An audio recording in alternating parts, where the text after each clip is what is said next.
Greetings. Welcome back to our second session of the Integral World Research Institute First International Scientific Econ Congress. Our first speaker for today is Dr. Valeria Khachaturian from Russia. Professor is retired, and the supervisor of the Center of Comparative Studies and Civilizations in Moscow, and prior to that, the Institute of General History of the Academy of Sciences. Thank you so much, Professor. Добрый день, дорогие коллеги. Hello, dear colleagues. Я хочу поблагодарить I would like организаторов to thank the за organizers возможность for участвовать this в этой opportunity to очень participate интересной in a very конференции interesting и начать conference заседание. and start this debate. Мой доклад посвящен My проблеме report is диалога about the науки и problem of dialogue ненауки. of science and extra science. Вчера профессор Валентина Yesterday, Илганаева the в professor своем докладе Valentina уже Ilganayeva затронула in her эту presentation тему, has я already ее touched продолжу. upon this topic, Я and I'm хочу going to сразу continue. отметить, I would also что like to я note буду использовать that I'm going термин to use не the наука, term extra science, extra science, хотя гораздо более although распространенным, a more особенно на Западе, widespread является term термин is не наука, the term non-science. non-science. Однако этот термин But имеет this ярко term выраженный has a оценочный very характер. evaluative Термин «не наука», character. And the term мне кажется, более non-science, I нейтрален. think Он extra не science указывает на is more отсутствие neutral. научности. It doesn't Он show the указывает lack на of то, что мы имеем дело scientific value. со It знанием, shows that которое лежит we за deal with пределами современной consciousness науки. that is outside the realm of Ненаучное modern знание science. уже давно является Extra объектом science has научных been дискуссий. a Единственным, topic как of кажется, scientific discussions for a long и time. преобладающим And остается критическое отношение, but nowadays характерное для they сcientism. treat it with Однако with a lot of параллельно skepticism. формируется и But at the внедряется same time, такая тенденция, there is a new которая tendency ориентирована на that толерантное отношение already к ненауке shows more и на tolerance and взаимодействие с наукой. cooperation with extra Важную роль в science. переоценке A иного very important role альтернативного знания in the сыграла new философская evaluation рефлексия по поводу of феномены науки, extra science отраженная в работах and Карла philosophical Поппера, reflection over the phenomena Ферабинда, of Имре science Лакатоса, demonstrated by Пола Popper, Kuhn, Фейерабенда. Lakatos, Feyerabend, and others played a very important Сейчас part стало in the очевидно, reassessment of что this претензии extra knowledge. науки на абсолютное знание And the fact that science несостоятельны, does not possess the что absolute научная knowledge рациональность has весьма become evident, относительна, as well as the как и rationality сами and критерии criteria of научности. science showed their relative Граница nature. между наукой And the и border between ненаукой science and extra считается science теперь are в now значительной considered степени социально very much сконструированной socially и and идеологически ideologically structured мотивированной, and изменчивой и проницаемой. motivated. It's И действительно, changeable эта and граница transparent. существует только в And рамках these нового borders парадигмы, которая стала формироваться only в exist XVIII in the веке framework и of которая рано или поздно Freudian поступит and в историю. Cartesian as science. Кроме того, And you have to also admit that что the fact that наука даже science, во времена своего even in the time of бесспорного its лидерства, complete может вытеснить hegemony, науку. cannot force Она вынуждена extra делить с science ней out of пространство культуры в society, сознании and it человека. has to share cultural and its influence in culture and consciousness of humankind. The idea of possibility and even necessity of interaction of science and extra science is first of all supported by the representatives of post-non-classical science, and it's very evident because they're trying to create a new scientific paradigm, a new holistic worldview, which defy the Newton-Cartesian worldview, and they resonate with correlative cosmologies of Eastern spiritual traditions. And that's why it caused a lot of interest to religions and beliefs of the East. The idea of interaction certainly has different interpretations, starting from the simplest one as finding analogies between some scientific concepts and some elements of spiritual traditions to revolutionary attitudes to synthesize science and extra science. The proponents of synthesis were by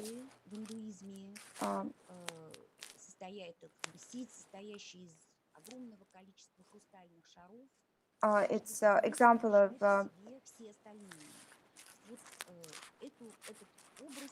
the proponents of synthesis were, in their opinion, Prigozhin and Stengers, and also the theory of Goldstraff or theory of holographic universe by Bohm. The most revolutionary attitude is the synthesis of science and extra science.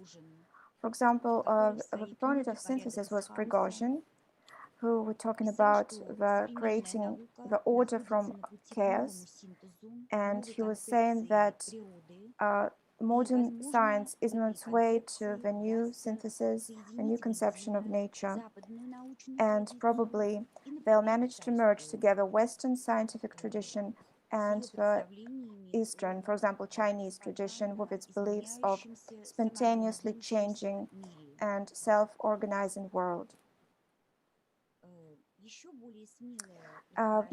Even bolder assumption was made by Capra in his scientific bestseller Tao of Physics.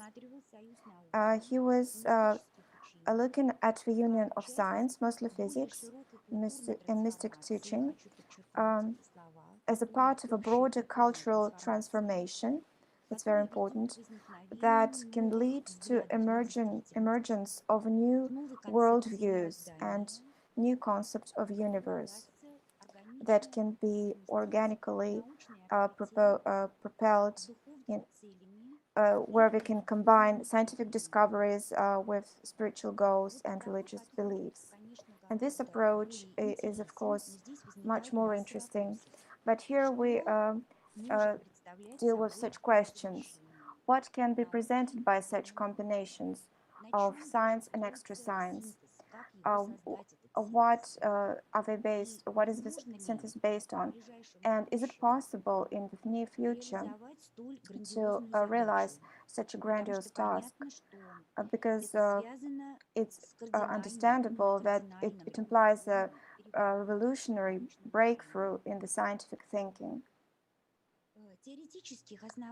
There are no theoretic and methodological grounds that had been developed for this yet, and so it's mostly declaration, and there are not so many examples of such spontaneous synthesis, but they're very valuable. For instance, a famous but not widely accepted concepts of implicational order and holographic universe by Bohm were created not only on the basis of quantum or world theory studies, but also according to the ideas of Krishnamurti. And it didn't play a good role for Bohm himself, because when he was trying to create combined work with linguistic, Buddhistic representatives, Dalai Lama even wrote about them. They just brought him a very notorious fame and of representative of New Age. So I don't think that synthesis of this science and extra science will happen very quickly. But I think the most promising strategies that can in future can lead to the synthesis is a dialogue or even polylogue, and creation of a single problem space for science and spiritual В данном traditions. случае наука In или this case, ненаука могут science выступать and в extra качестве science will act равных партнеров, as equal partners, и они получают and they'll be возможность enabled to предлагать have an свои opportunity to give their own решения solutions ключевых of вопросов key нашей questions эпохи, of our на era, которые наука пока for ответить which не в science состоянии. still doesn't have Успешное an answer. развитие диалога, A successful конечно, dialogue требует больших усилий со development стороны всех его surely участников. demands a lot of efforts from all Ну, the во-первых, participants. представителям науки придется Well, first of all, отказаться от scientists привычной will have to установки cast на aside their монологизм, habitual ощущение attitude to превосходства monologue and и skepticism от regarding также привычного extra science, скепсиса по поводу and знаний, которые the получены fact that различными внерациональными they способами. treat Эта задача irrational очень важная, но knowledge. достаточно It's a трудная. very formidable Поэтому task, я but хотела бы I остановиться think на it's ней очень achievable. подробно. That's why I would like to elaborate. Ученые в большинстве своем Most scientists оценивают внерациональные assess способы extra-rational познания ways of в лучшем perception случае in the best case scenario as но auxiliary. пока And большинство so ученых не far, ощущает most острой scientists don't feel необходимости a big обращаться necessity in к using нерациональному познанию, к extra поскольку science, считается, что because это не добавляет they ничего don't think it принципиально adds нового к тем anything данным, new которые to наука to the получает data that обычными they get методами, that science gets скажем, методами экспериментов. experimentally, for example.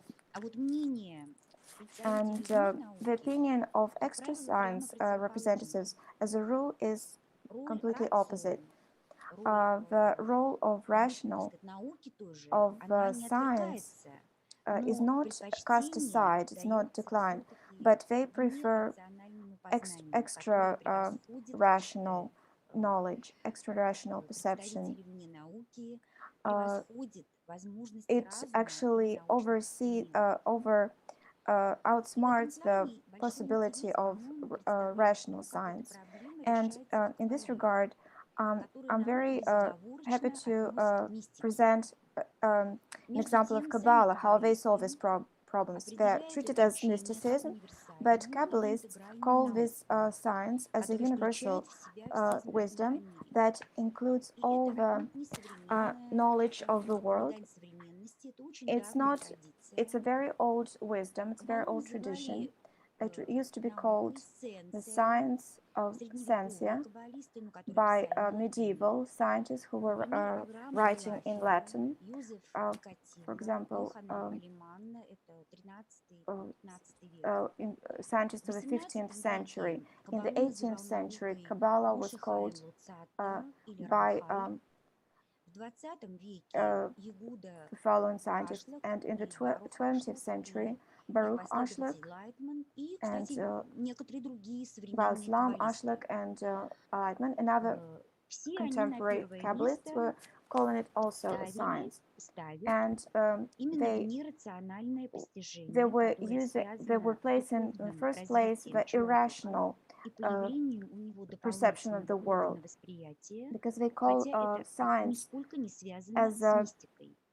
a Я way позволю of себе getting обратиться к Рамхалю, science который в своем известном диалоге over философ и rationally. каббалист And I would like to talk очень about четко Ramchal, определил who was a познавательные Kabbalist, who возможности said каббалы и that познавательные возможности и Kabbalah had пределы huge некаббалистических capabilities наук. of cognition of the world Ашлак by называл их Kabbalah. внешние Ashlag науки, я, наверное, was так и буду их calling the продолжать other называть. sciences as Вот эти внешние некаббалистические external науки science, external опираются на non-Kabbalistic чисто science человеческие, that обычные, only скажем use так, обычные человеческие human способности, на опыт, capabilities, human разум, senses, логику. experience, И mind, такое and logics. знание And Рамхаль such называл knowledge was естественным called by знанием, Ramchal хакиром, as natural благодаря science, которому with можно help of which you преуспеть can в manage to изучении or отдельных succeed явлений into материального мира learning some или phenomena, в some изучении separate phenomena of the ветвей. world or branches, so-called Но branches при этом of исследователь events.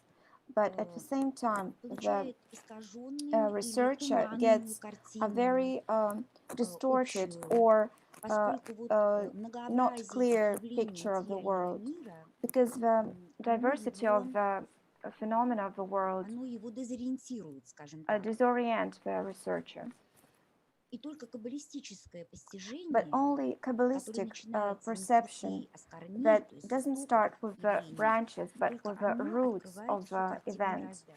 Вот он can писал show Франк you the Хай whole и world picture. Юда Ашлак, и Yehuda сейчас Ashlag об from этом пишет Hall Лайтман, and что именно Lightman Каббала were writing открывает about it, всю about картину the fact that мироздания, Kabbalah включая его высшие shows the части. whole Область picture зарождения of the причин universe. всего происходящего They в show нашем the мире и, causes of соответственно, everything that открываются happens и in our законы, world, and they которые show the управляют laws мирозданием. that rule the universe. Ну, это очень большая тема. It's Я a huge коснулась ее topic. I'm вскользь, just за touching неимением upon it. времени. We're Но pressed for почему time, я and на ней остановила внимание? why Потому am I что elaborating it? в Кабале накоплен In огромный Kabbalah, теоретический there is a материал huge theoretical по поводу content того, что такое concerning познание, what is какими cognition, what is являются... perception, Есть своя and классификация наук. there is Она, a whole конечно, classification наук of Каббалы. external sciences Я and думаю, of что этот огромный science of теоретический Kabbalah. материал, And I think that который надо еще, huge наверное, theoretical предстоит еще content обработать, that we have to really scrutinize он заставляет задуматься над очень важным makes us сейчас, think очень about very важным для нас important вопрос. А что такое наука на question. самом деле? What is Какой она science должна in быть, general? какой нам What нужен? should it be, and Ну, возвращаясь к what can it диалогу, be?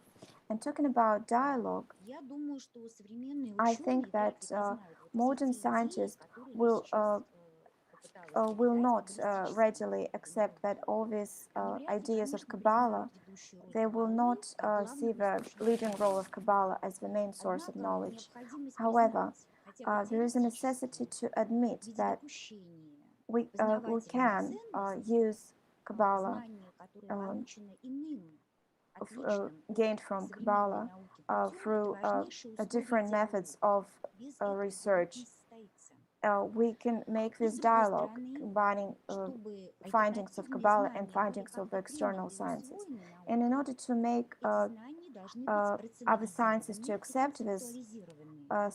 this Потому что диалог knowledge неизбежно collected by связан с Kabbalah, переводом культурных we смыслов need to и try to созданием find the общего ways how to семантического interpret пространства, the общего language of понятийного Kabbalah аппарата. То into есть, the проще scientific говоря, language.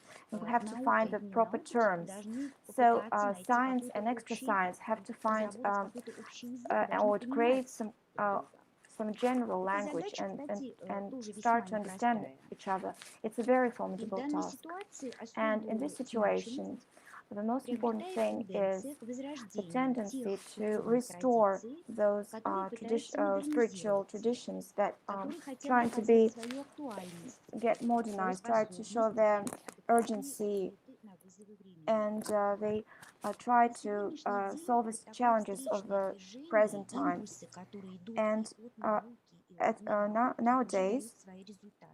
there are some Например, results of this концепция конфуцианского tendency. капитализма, For example, the concept которая of разрабатывается в Confucian Японии и в Китае. capitalism that has been Капитализм elaborated основан on на in общинной China and in солидарности, Japan. So представляет this интерес для economy is западных based on экономистов, которых solidarity, and it's вызывает very крайнюю interesting for тревогу Western эгоцентризм economists и because now they've прагматизм been very современного worried человека with экономического, homo egocentrism economicus. and narrow-mindedness Проекты of гармонизации Western взаимоотношений economy. человека и And the природы, problem of the harmonization которые of выдвигают теоретики relationship between humans and the nature is also вполне been созвучны very urgent. ориентации And постнеклассической Taoism науки на is формирование the answer антропоцентрического for these мировосприятия и на problems. разработку экологической этики. Причем And любопытно, now they're что creating современные синергетики, natural глубинные the экологи ethics of nature сами and обращаются к a lot of природным other экологиям, так называемым, когда создают tendencies свои концепции. like Но самые широкие возможности the, для the most диалога открывает the biggest opportunities for жизненно dialogue are важная created для by судьбы the человечества и пока не vital решенная наукой and проблема unsolved выхода из problem цивилизационного тупика, of this поиска все новых стратегий existential развития.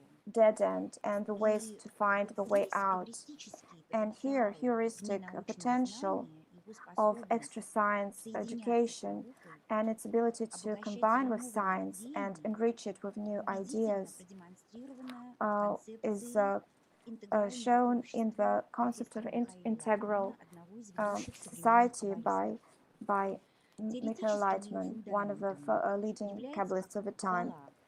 So the theoretical basis for this teaching is Kabbalah, and the main things of this teaching is separation, the shattering of the human soul, and its restoration, understanding of evolution of humanity, and interaction and fight of forces of bestowal and reception. All of these ideas interpreted into the scientific discourse can be used in the basis of the concept of harmoniously created integral society.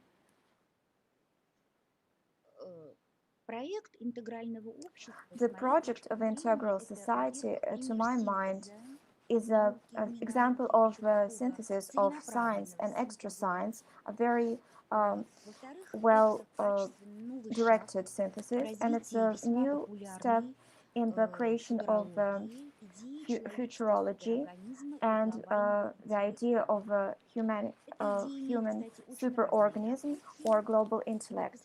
And this idea has a lot of interpretations, but in comparison with our concepts reflected in cyber philosophy, this concept of integral society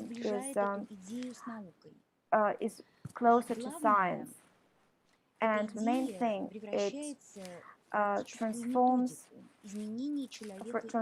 it into the practical methodology of changing humanity and humans and a society, and it covers different aspects of integral model development of human interaction, from social to interpersonal, and also all the stages of integral consciousness formation and integral social space formation, and ways of solution from the global crisis.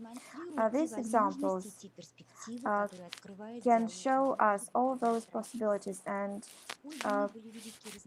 opportunities to open a dialogue between science and traditional beliefs. And although there are huge discrepancies between them, it does not make the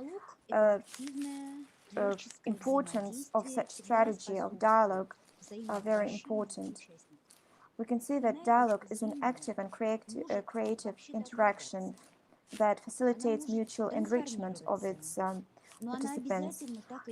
Others' points of view can be accepted, they can be transformed during the discourse, and it can be always taken into the account, and it becomes an subject of discussion and can be used in the scientific resource. So I think that dialogue can actually mainstream the potential of the alternative knowledge, and at the same time it can expand cognitive borders and conceptual potential of science. And also in its supreme form, dialogue can transform, and sometimes it already transforms into synthesis, creating principally new, non-standard vision of problems, and give birth to new concepts, new cultures, and new values. And I would like to finish my report with a quotation from a book written in the 1970s, who wrote that cognition is a ocean of contradictory alternatives which are a part of a whole, of a single whole, and they make each other while competing. They contribute in the development of our consciousness. And I think nowadays these words are very, very urgent, when we need to go beyond our usual ways. Thank you very much. Thank you for your attention. Можно я хотел бы сказать два слова. Во-первых, огромное спасибо, Валерия, за очень интересный доклад. Мне кажется, что тут, в общем-то, вы коснулись самого клубка противоречий современного этапа развития науки, потому что понятно, что наука – это тоже вопрос веры на самом деле. Понятно, что... И мифа, да. И мифа, совершенно верно. Я хочу сказать, что со стороны есть очень многие, очень глубокие философы, которые этим занимались. Гуссерль, например, занимался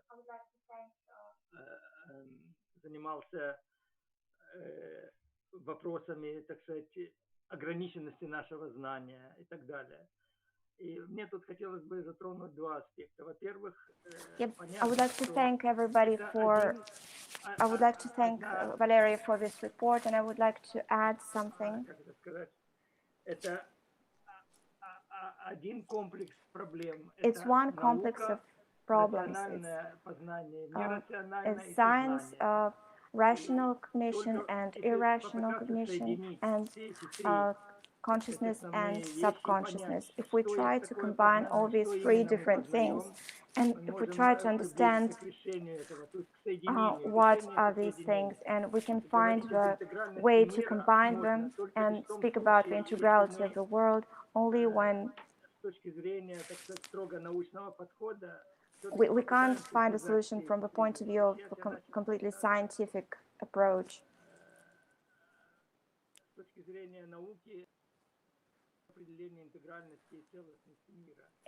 And we can't just using science come up to the definition of the integrality of the world. So I've got a question with that. There are several ways, several problems on this way. Now we can see that science deals with problems of people.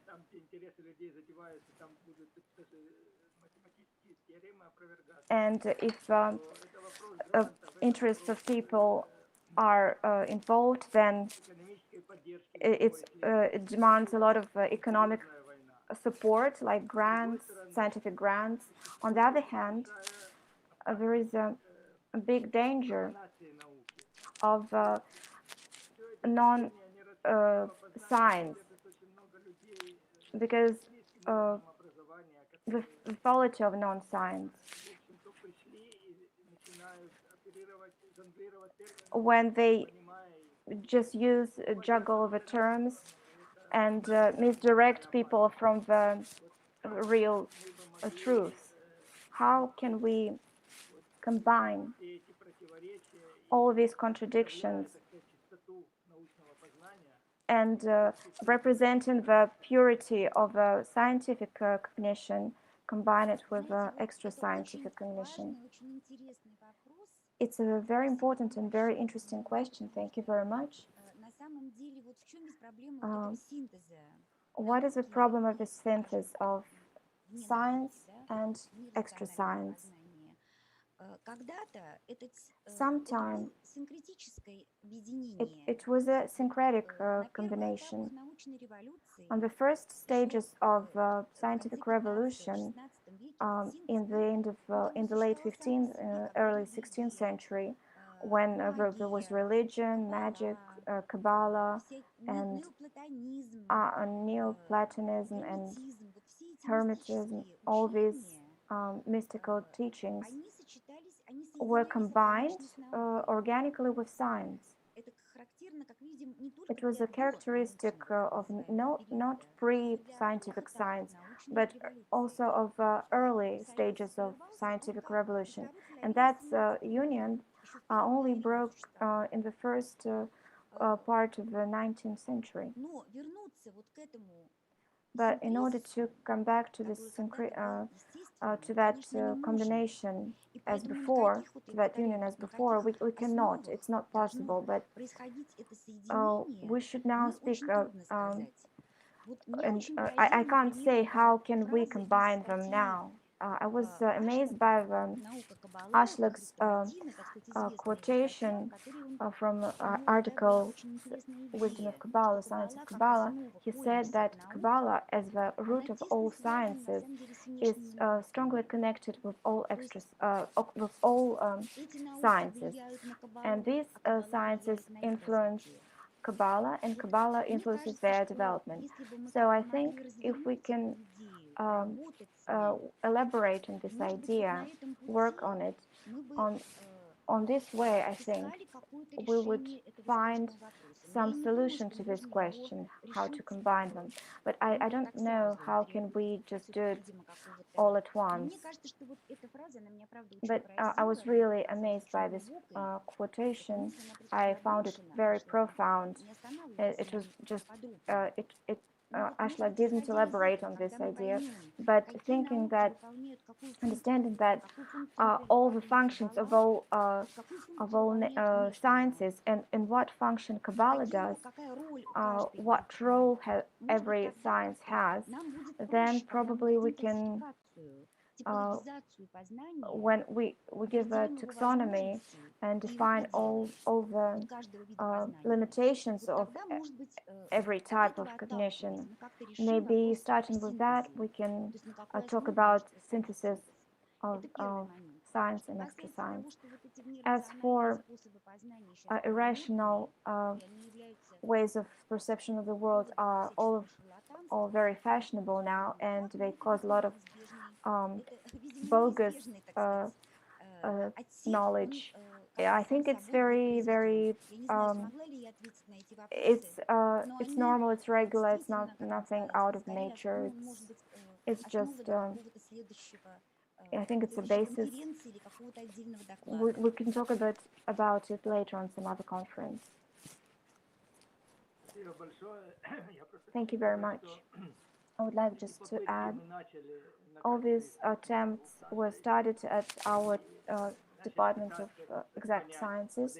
We were trying to understand the problem of consciousness, and I would like to have a workshop on these problems. And all those who are interested in taking part will have, I'm just telling you that we'll have workshops and lectures on this topic. And I think it's the main moment of creation of this bridge that we're supposed to build between science and extra science. Nobody will do it for us. And all the integrality of all the ideas by both sides. Thank you. Можно, пожалуйста, еще вопрос спросить? Can I ask another question, please? Do we have time? Здравствуйте, большое спасибо. Hello, thank you so much for this very interesting presentation. I'll try to speak Russian. Сложно выразить некоторые понятия. Ну, вопрос тоже про вот эту как бы грань, про которую вы говорили, и действительно, the question is about the border between, and you said that the question, the studying of Kabbalah is very necessary, and my question is it really so necessary, or can we use, can we be in science without Kabbalah? For the next several months, I've been studying irrational forms of cognition in the university. It was in the framework of a theory of transformative learning theory, and it was, and we were scrutinizing rational perception in such spheres as intuition, fortune-telling, dreams, subconsciousness, extra consciousness, and all kinds of art representation. And you also mentioned Professor Lightman. I also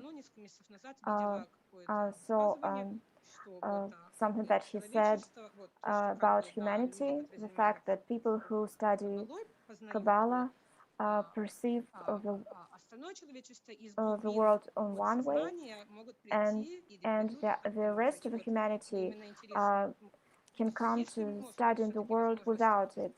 Is there таких научных или of философических such или каких-то scientific форм or искусства philosophical forms or все-таки art forms производить to какие-то исследования или познания to без research, каббалы, to study the world все-таки without Kabbalah, but приходить к still правильным be able to come to каким-то the выводам и correct, формам знания. Спасибо. proper ways of Спасибо.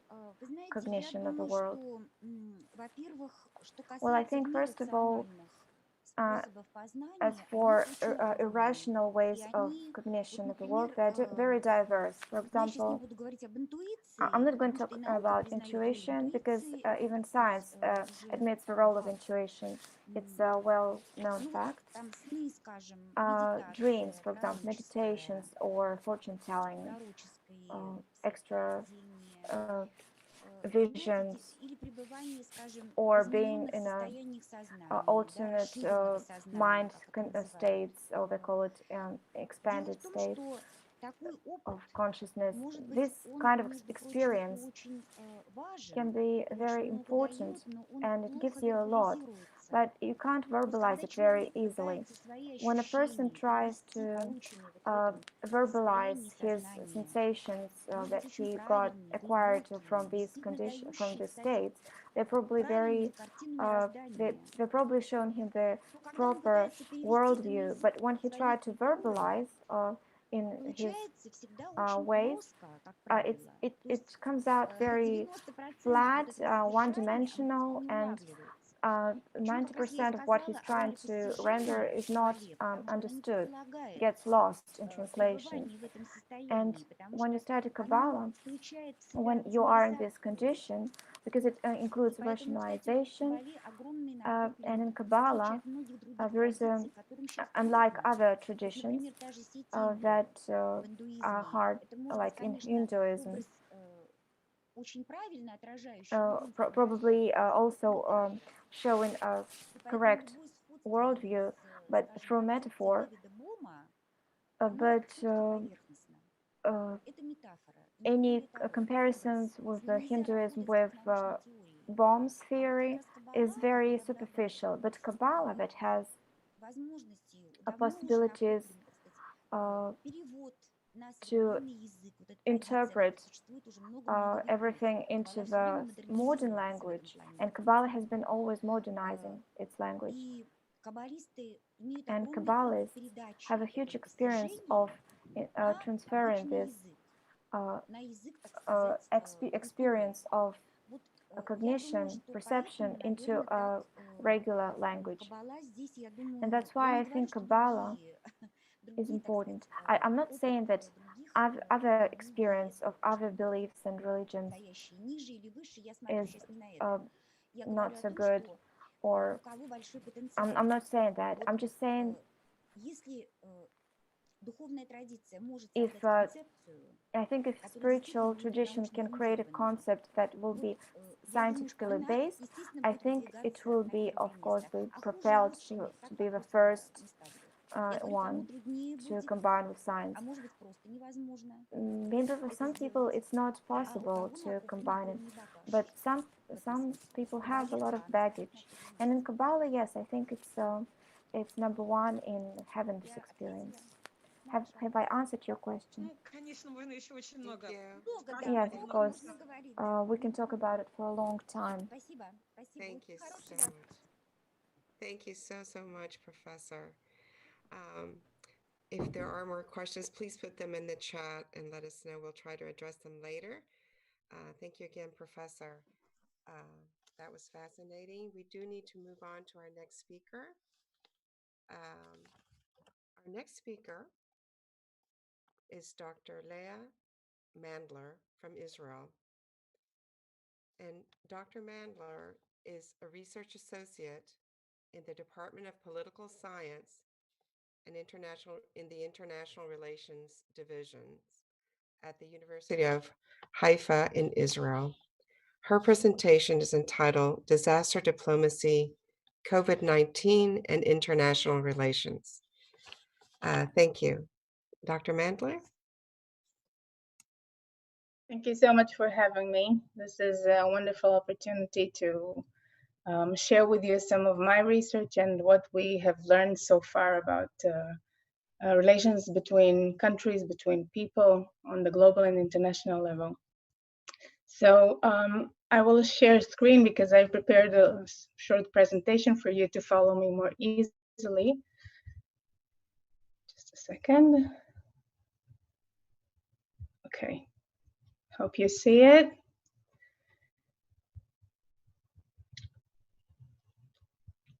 Okay, so first of all, I will explain in very short lines what is disaster diplomacy. Disaster diplomacy is my field of expertise, and it's also a subfield of international politics and international relations. Disaster diplomacy is a theoretical direction that some political scientists have taken recently, because what we see is that natural disasters, by definition, they are systemic changes. They are creating opportunities which parties and countries and also people can take in order to make changes in their relationships with other countries. In certain areas of the world, we see that natural disasters are influencing the parties that are fighting to come to draw closer together and try to resolve the differences that they have. In other parts of the world, what we are noticing is that natural disasters are actually creating opportunities for conflict to arise where there hasn't been a conflict before. So this is why natural disasters are being treated by this theoretical direction as an opportunity to change the status quo that has been existent in that area before. In some parties, we are seeing that actually they have to pause when a natural disaster happens, where there is an earthquake or a volcano eruption or a tsunami or any other kind of natural calamities. We see that the parties are forced to pause and actually rethink the way that they are perceiving the existing situation. Some of them are reconsidering their motivation, why they are fighting, why they are hating the other side. And some of them are actually rethinking the resources that they have and the way that they can continue fighting. So in certain cases, we see that actually the conflicts escalate instead of being calmed down. So natural disaster is something that nature puts on us, on our reality, and we are forced to cope with it when we are forced to respond. And the first thing that happens where there's a natural disaster, like an epidemic or an earthquake, is that we have suddenly very limited resources. And those limited resources need to be divided between people. And they necessarily influence the way that the conflict is being led until then. So if we have less resources in certain areas of the world, we will necessarily have to decide whether to diverse those resources towards fighting or to give to the people who have been hit by the natural disaster. So the money or the resources that we have, food and then medical supplies, etc., can either be used to bring the parties closer together or to make, actually, if there is a lot of resources lacking, then in some parts of the world, actually those conflicts can escalate. Pandemics, and especially this coronavirus, is a very interesting case because it's the first time that it has actually influenced the whole world. So we have many case studies to look into, and we see that the pandemics are changing the way that the rules of the diplomatic game are being led. In many places, the consuls, the ambassadors, and the diplomatic corps has been returned to their own country, or even if they are still in the country that they work at, they are in many cases prevented from doing their professional influence and professional work. So we are seeing that pandemics and disasters influence the traditional way that international relations are being conducted. And this is the case also with the coronavirus. We are seeing that it's already influencing the international relations arena. In certain parts of the world, as I will explain later, it has having a pacifying influence. It is bringing people closer together. In other parts of the world, we are seeing exactly the opposite influence.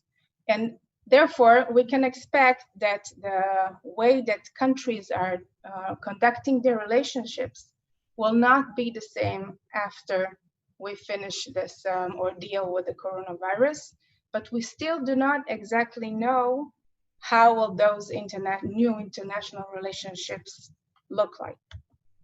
So why are we treating the existing coronavirus crisis as a game changer already? Even though we do not know the final influence, we do not know how exactly things will change. So for the first reason is the fact that we have the whole world influenced by the same disease, the same problems. We have, of course, countries that have been more influenced and they have received a greater blow and more people are dying there. And we have countries with less casualties, but still the whole world is actually facing the same natural disaster, the same problem.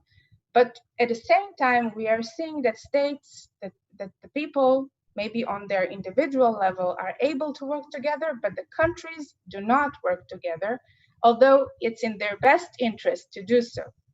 So we see that they are competing and they are taking each other's medical supplies, and they are fighting over who is going to produce some things in different places of the world. So we are seeing a much less collaboration than expected. At the same time, the virus has been treating everybody the same. It doesn't matter if you live in this or that country, if you're living in a rich or poor environment. It is somewhat influenced by the density of population, but still we have people in rural and in urban environments being influenced by the same virus. And suddenly it's very obvious that the major powers or the countries like United States or China or Russia that have been treating themselves and other states in the international systems as being something somewhat stronger or different are in the same kind of trouble like the small and weak countries or underdeveloped countries. So it's actually bringing the leaders in the world to understand that even if you have a large amount of resources, you're not safe from the natural disaster, and you're not much better off than countries that have less resources. At the same time, the countries and their leaders are instinctively pulling out from international agreements, from international associations and international organs, and they are closing into their own borders. So they're turning into themselves and struggling actually to prevent the expansion of the virus on their own. And even though perhaps in some, if they have decided to collaborate with another country, that perhaps it would be better for all of them. What we are also noticing is that there are a lot of blame games. Everybody is looking for somebody to be the one who is to be blamed for this virus. We are seeing that among groups that are blaming immigrants on several places in the world. Others are blaming minorities or the poorer parts of the society. In many countries, we see that actually the citizens are blaming their own leaders for facing this crisis in a very inappropriate way. And the blame game is actually the name of the game. And while in certain places of the world, we see that we have local governments trying to meet the what is happening with the coronavirus, in other parts of the world, we see that there are no state organs that can face those problems and that they can provide some kind of solution. And in that vacuum, we see that non-state organizations, that NGOs are entering into that vacuum and fulfilling the roles of the original roles of the state that the state was supposed to provide. That is especially characterizing the areas where we have conflicts, for example, in Syria and in Afghanistan and also in Yemen, where there is no state that could provide a solution for the population. We see that national and international organizations are filling in that vacuum, and all those effects are influencing the power dynamics of the international relations. So what we have known so far and what we are used to in relationships between states is changing. And the question is, what is the direction of this change? So as I said in the beginning, disaster diplomacy subfield is researching and looking into how disasters influence the status quo of the relationship between states. And I mentioned that we have two different possible directions. One of them is to exacerbate conflict, to make it worse, to create conflict where there was no conflict before. And the other possible direction is to pacify the existing conflict and to bring the fighting parties closer together. So the first possibility that coronavirus can have as a catalyzer or a factor that will influence international relations is the possibility to exacerbate. In certain places of the world, we can see that parties are using the pandemics in order to fight, even though they have promised ceasefire. We see that they are stopping medical and food supplies to the other party, so actually gaining strength by using the pandemics. And we see different phenomena where one of the parties is actually leveraging the pandemics and this medical problems that the other party has to their own favor, to their own side. The other aspect of possibility of coronavirus to become a conflict catalyzer is that we see competition over resources. I think a month ago, what happened was that there was a shipment of masks and medical supplies from China to Italy that stopped in Czechoslovakia and was taken by the Czech government. Then there was another case where there was a shipment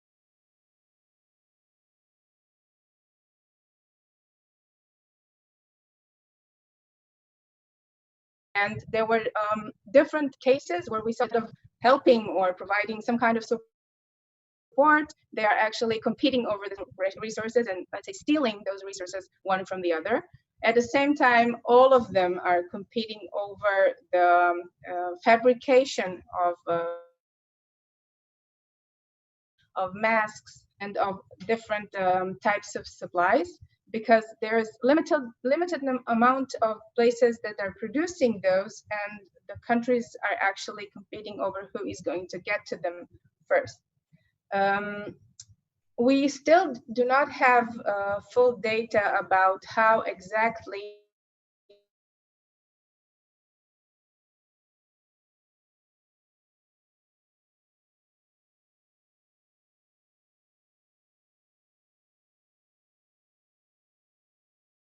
but we do know that economic decline and poverty are not stabilizing factors.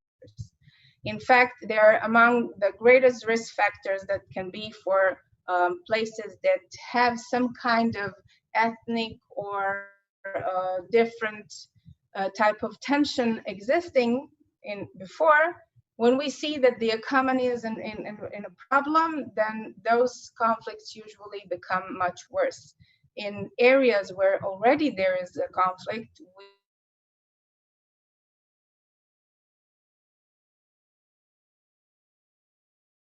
the conditions in the field, the differences between parties and make those conflicts even worse.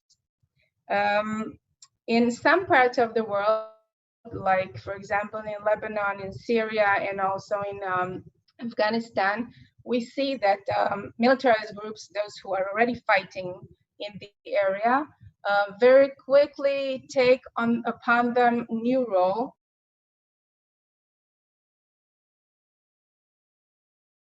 to the local population. And unfortunately, this is not bringing the part. Instead, they are gaining greater support from the local population, and they have much more resources because the people help them and support them. And this will probably also influence on their self appreciation and their pride and their desire to continue fighting instead of giving up their claims. Another aspect of the possibility for greater conflict is what is happening currently between United States and China, and I will speak about that later on, but we may be on the verge of the new Cold War between the two major powers in the international arena. On the other side, we have some unexpected changes in relationships between countries that before that were not so very friendly to each other.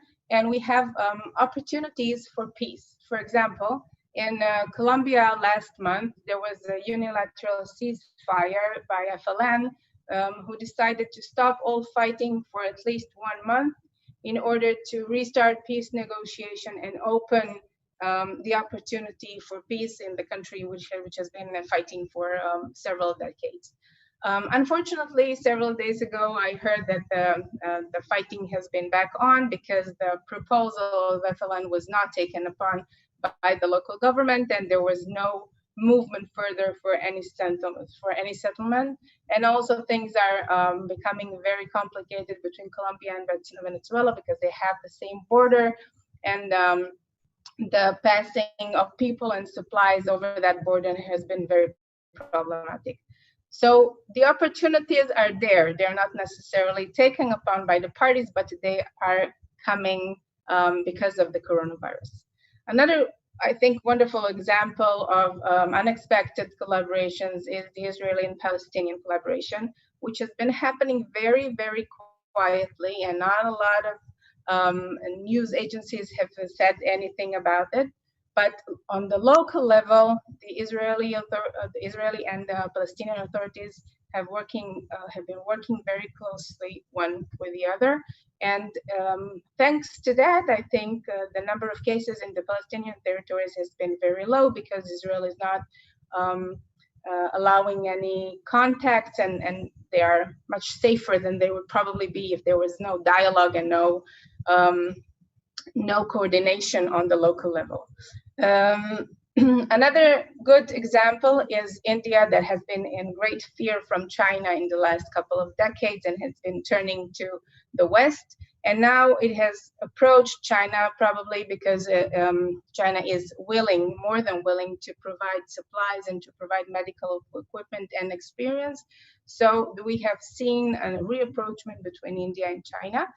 And another surprise comes from the direction of United Arab Emirates and Kuwait, which are fighting Iran in Yemen, but at the same time they have lent their hand and provided humanitarian assistance to Iran, which is for all practical purposes a very big enemy of those two. So this is a surprise as well. And another interesting reapproachment has been the collaboration between Russia and the United States. At the beginning of the crisis, when things were very bad and the United States, Russia has sent medical supplies and help. And now in the recent couple of weeks, President Trump is returning the favor and sending ventilators and medical supplies to Russia.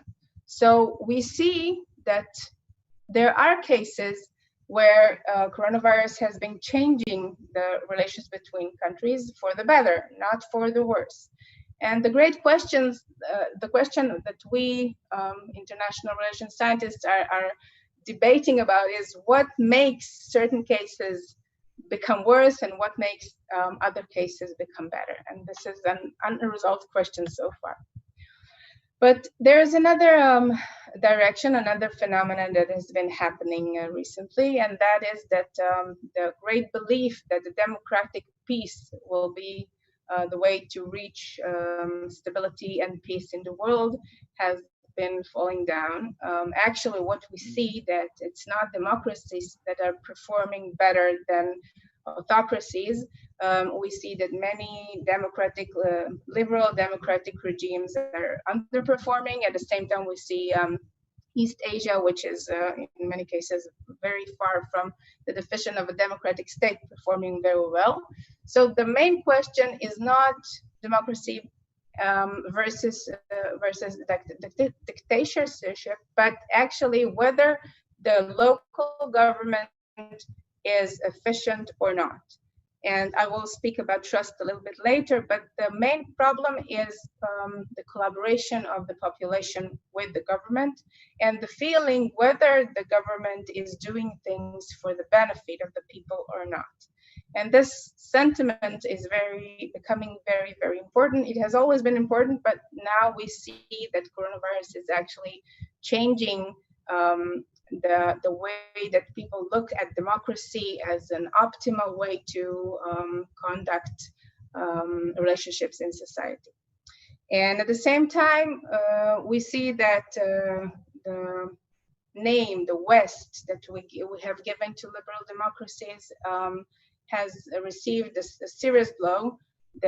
Some of the liberal democracies are seen by their own citizens as inefficient, as irresponsible. For example, some Swedish citizens are saying that what their government has done to them by not closing anything during the coronavirus has been irresponsible and ineffective. And on the other side, we see non-democratic governments gaining much more support from their citizens than the liberal democracies.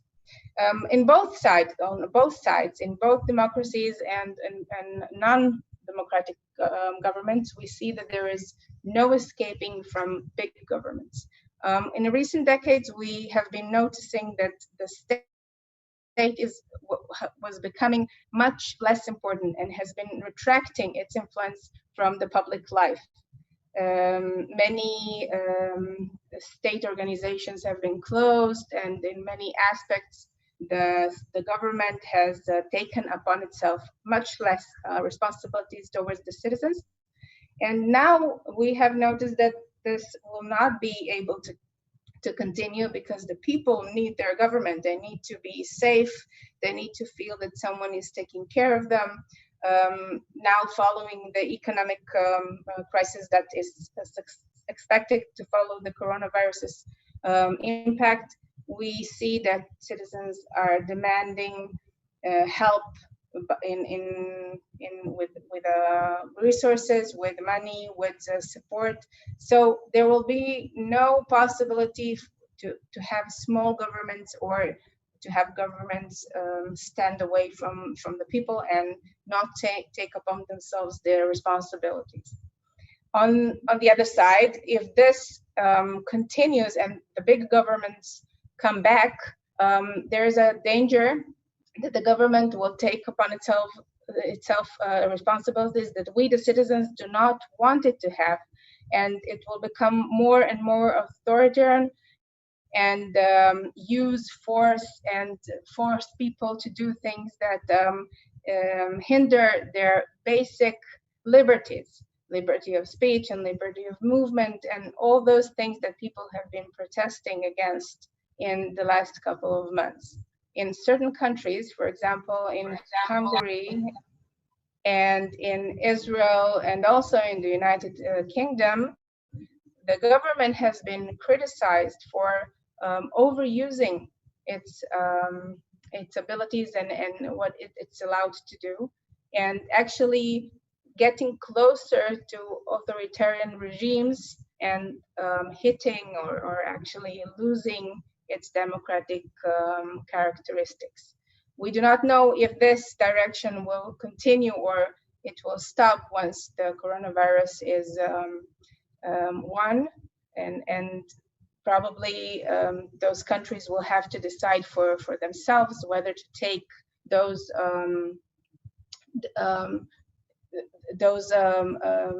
non-democratic steps back, stop following people, and stop allowing the government to do things that it didn't do before the coronavirus. But it will really be something that those nations will have to decide on their own, because the international system will not mess with what is happening inside of the countries. There are much less resources now, as I will show, provided by the international organizations, and the problems that will be created within the borders of a national state will have to be resolved by the people themselves. In certain countries, for example, in Turkey and in Philippines, we have really seen a lot of abuse of human rights by the local government in the name of keeping the people safe and providing them with the medical and other help. But actually, those countries they were not democratic before, but they're deteriorating and becoming much more totalitarian than they were before the appearance of the coronavirus. Sorry. So what is happening to the international institutions? Let's say that the coronavirus didn't happen. If we were in such situation, probably we would still have the feeling that there is some kind of global, not say government, but global ability of countries to collaborate on the international level and actually lead the way. We have seen in last year how many resolutions the United Nations have provided and how many decisions different international organizations have done. But ever since the coronavirus has started, what we see in all of the international organizations is inability to act.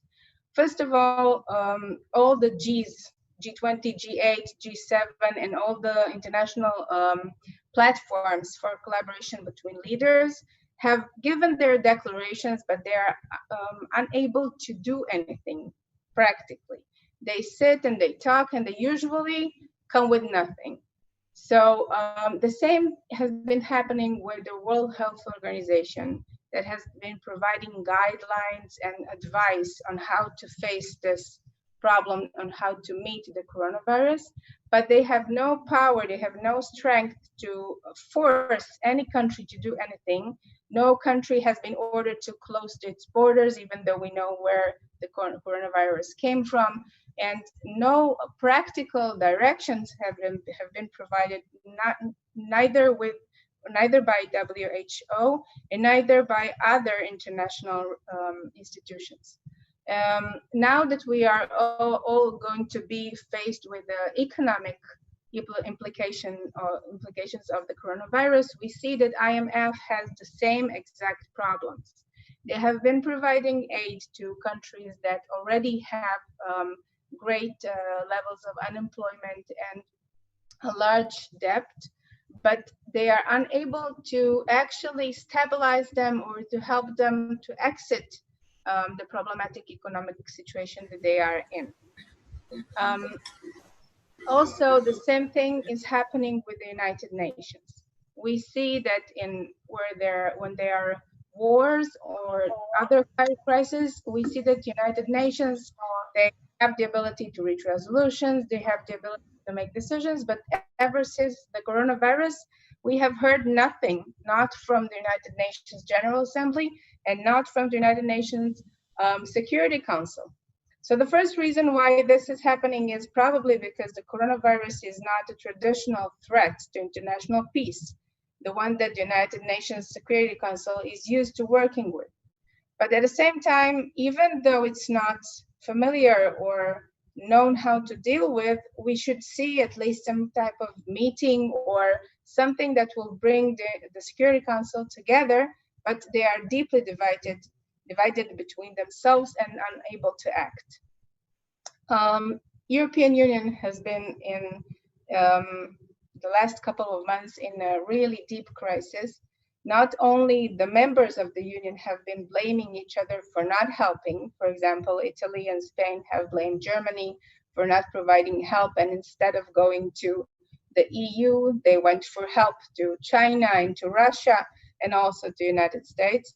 But they are also divided whether to, in this particular division between United States and China, the European Union is divided. Some of the members want to collaborate with the United States and are blaming China for what is happening, and other members of the European Union are actually going the exact opposite way. And there are no clear divisions. We cannot say, okay, the Eastern European countries are going this way and the Western European countries are going the other way. No, we really do not find any clear reasons why this or that country is siding with one of the parties. And this is really a large problem that may influence the future of the European Union. ASEAN, which is the local regional international organization of Southeast Asia, is actually, so far, it has been very close to the United States and has been collaborating with the West. But now what we are seeing is that those countries are drawing closer to China. They are finding that in meeting the coronavirus challenge, their way of thinking, their way of acting is much closer to the way that China is meeting this challenge than the West. So those things will also probably change. And as I mentioned before, because we do not have the traditional diplomats in their regular posts, and we have many professional diplomats leaving their places of work and returning to their countries, we see that the traditional way of conducting international relations is really being influenced by that, because now other factors are conducting connections between countries. The direct connection, let's say, between leaders or politicians or other people that are not usually in charge of diplomatic exchange is now influencing the way that the relationships between countries are being conducted. So as I mentioned before, the greatest problem, and also as I will show later, the solution to all this mess that coronavirus has brought upon the humanity is a problem of trust. We see the problem of trust on all levels. We see it first of all in the fact that most of us are consuming 24/7 fake news, and we do not have the ability to say which of the researchers on YouTube is saying the truth about coronavirus and which of them is not. And the conspiracy theories about our own governments and about other countries' governments and their involvement in what is happening in my own country is really bringing a lot of instability and problematic relations, not only on the individual level of each of us, but also in the relationships between countries. For example, you probably heard about the conspiracy theory of 5G and its connection to the coronavirus. Actually, many Western media have claimed that those conspiracy theories are coming from the Russian media. And this is creating a rift and a controversy between the Western media and the Russian media, or the countries that are under influence or of either one of them. So the question is whether the wars that we are not seeing right now are not existing because they're happening online. They're happening on Twitter, they're happening on Facebook and in other virtual areas.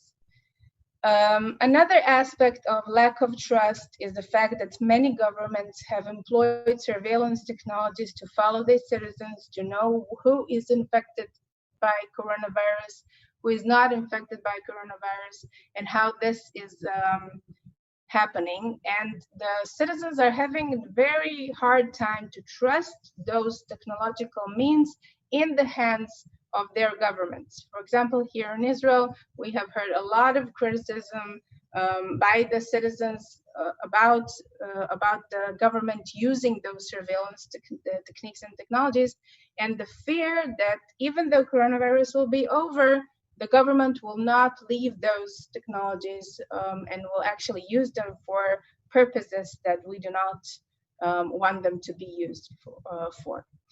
Another problem with trust is xenophobia and the blame game that I mentioned earlier, and the necessity of people to see this coronavirus and this disease as something coming from the outside. And many countries are, of course, blaming China, but other countries are blaming Islamic countries. Some parts of the world are blaming Jews. Other parts of the world are blaming their neighbors for crossing the border and bringing the disease into their own environment. The reason for all this is this human necessity to have the enemy which is outside of us, who is different than we are, and then we feel better to define that the reason for this disease is something else, somebody else that can be hated and maybe even engaged in a war with. So this distrust on all the fields is influencing the relationship between people, the relationship between people and their government, and the relationship between countries. As I said at the beginning, we would like to see more collaboration between countries because there are many resources to be shared. There's a lot of knowledge and a lot of people who know how they have met this challenge. For example, the medical experts and the scientists who are willing to work together, but for some reason, for example, their country is not allowing them to collaborate with their colleagues and peers in other countries. An example for this are the Chinese scientists that have been banned from publishing their results on the coronavirus research, and they were not allowed to communicate actually with no one else outside the borders of China. So we are seeing problem with trust on all the levels, and at the same time, we know that the only cure for the coronavirus crisis is actually regaining the trust on all those levels that I mentioned. So where do we stand? As I said, we have problem with America retreating from its international obligation, withdrawing from WHO and the decision to stand by and not to take a lead in fighting this coronavirus. So some political scientists are mentioning that maybe coronavirus is let's say, the end of the American hegemony in the international system. Other political scientists who may think that China will come at the place of the United States and take the lead in the international community are seeing that the different countries in the world are not trusting China. China has been trying to be very active in Europe and to provide disaster assistance to Africa and different parts of the world, but many countries are actually refusing to receive Chinese help because they know that there's a motivation of China to try to reconcile them and reduce the blame that it feels because of the coronavirus. We see, as I said, the democracy in crisis. We see that economic instability and lack of resources are coming upon us. And as I said, the American-Chinese rivalry can actually bring the world to another Cold War or to greater tensions, security tensions that have been so far. And this is why the international community is standing in front of a choice. In each of those fields that I've mentioned, we have a choice. So the countries have to choose between protective nationalism or greater coordination and better relationships with other countries. At the same time, great powers have to decide between creating a multilateral, collaborative connections between the countries and leading the world toward meeting the coronavirus with greater success, or entering another Cold War and be rivals between them and maybe tearing the whole world apart. The same goes about using power within the countries and becoming oppressive police states, or taking upon the governments the responsibilities towards the people and helping them cope with the coronavirus more successfully.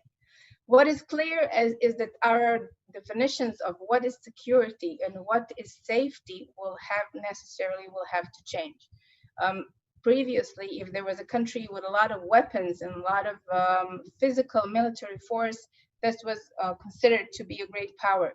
But now, actually, countries who are able to stop the coronavirus to spread and to prevent another natural disaster or another medical catastrophe will be the strong country, not necessarily military strong, but it will be considered a strong or a great power.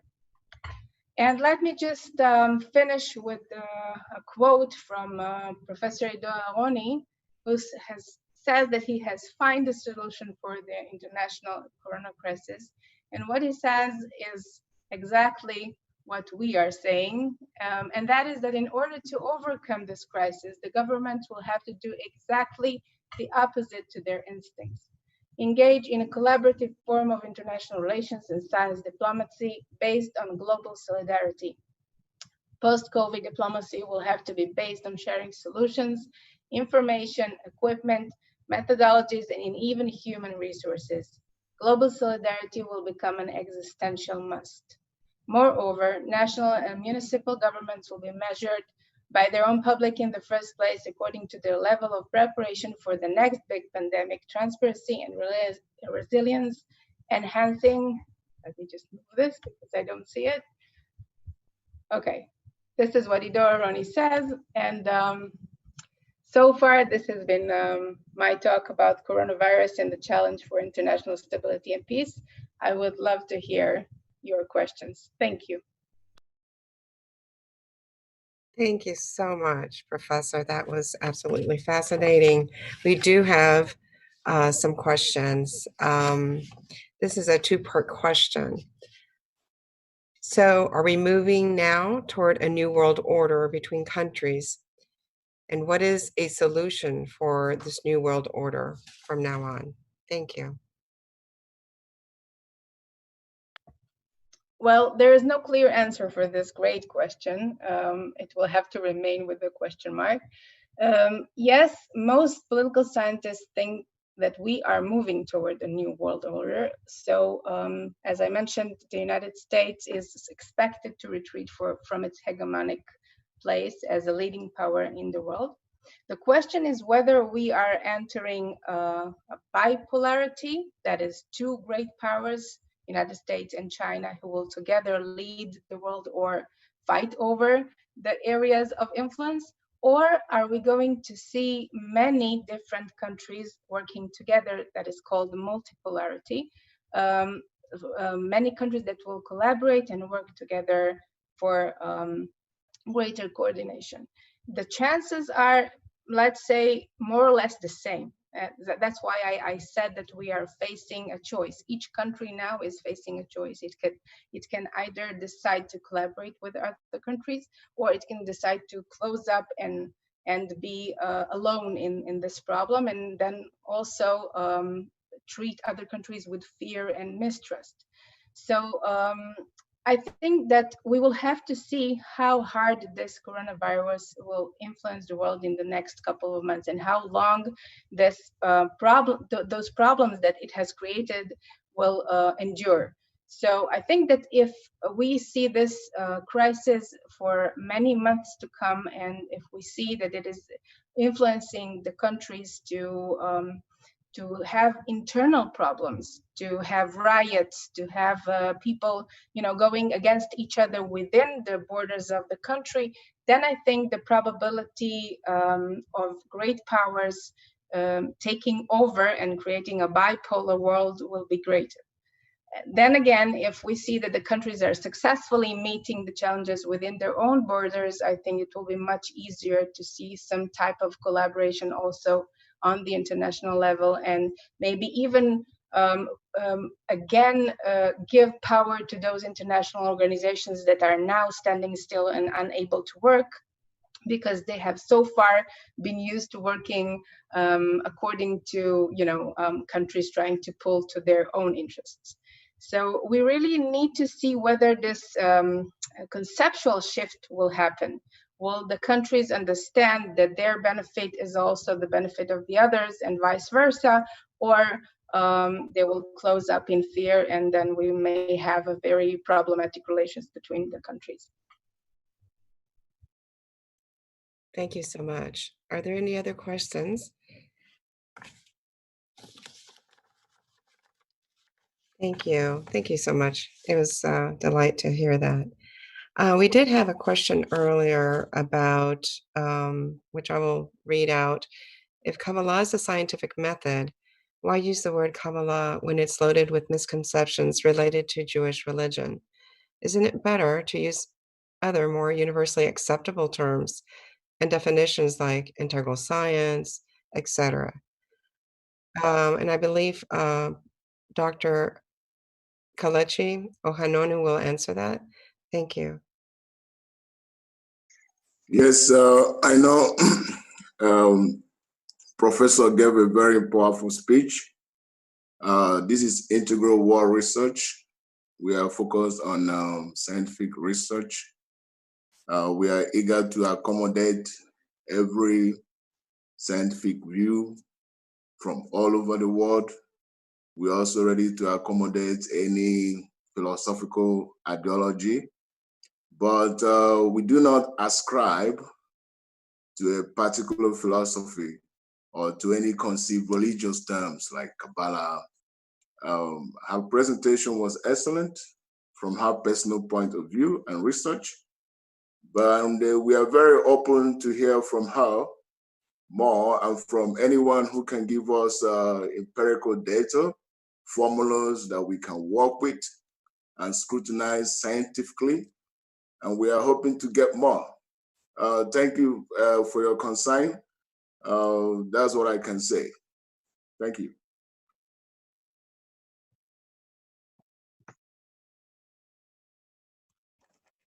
Thank you so much. Well, our next presenter is, excuse me. Я могу ответить на вопрос. Can I answer the question about Kabbalah? No? Yes, but we're having a hard time hearing you. You need to mute your microphone. Sorry, don't hear you. We can hear you better now. It's just you need to mute your microphone. There's an echo. It might have to do with your translation. There is no translation. Okay, then maybe it's me. Can everybody else hear well?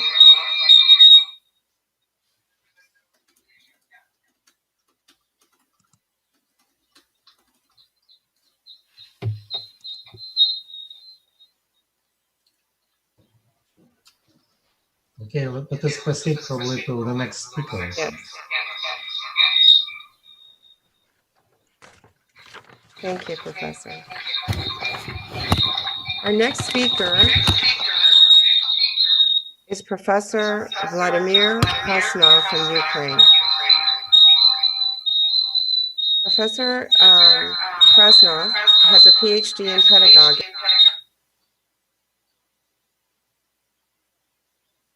Head of the medical department of Kiev's Medical University in Kiev, Ukraine. He is also head of the IWRI Integral Education Department. His presentation is entitled On the Theory of Social Gaps and Social Exclusion of Organizations. Thank you, Professor.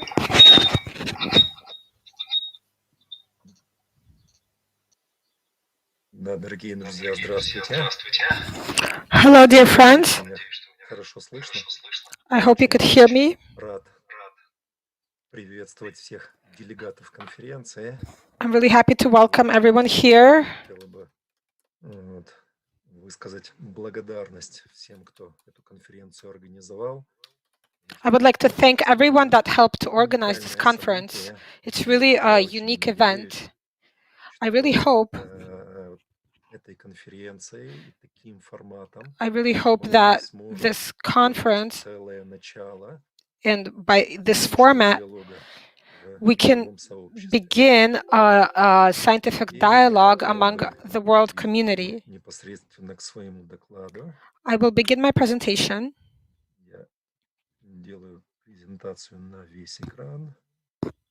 I will share my screen. I hope you can see it.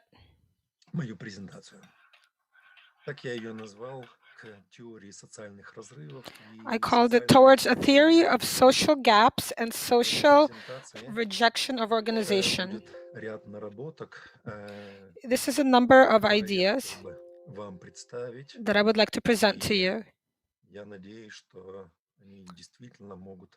I hope that it really will be able to create a foundation for the development of a number of theoretical directions that will later be implemented in practice.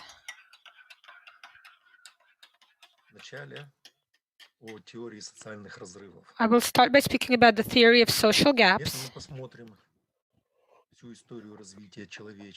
If we look at the history of human development,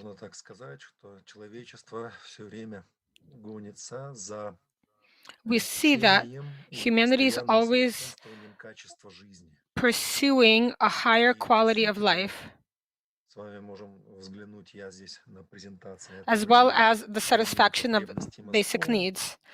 Here's Maslow needs pyramid.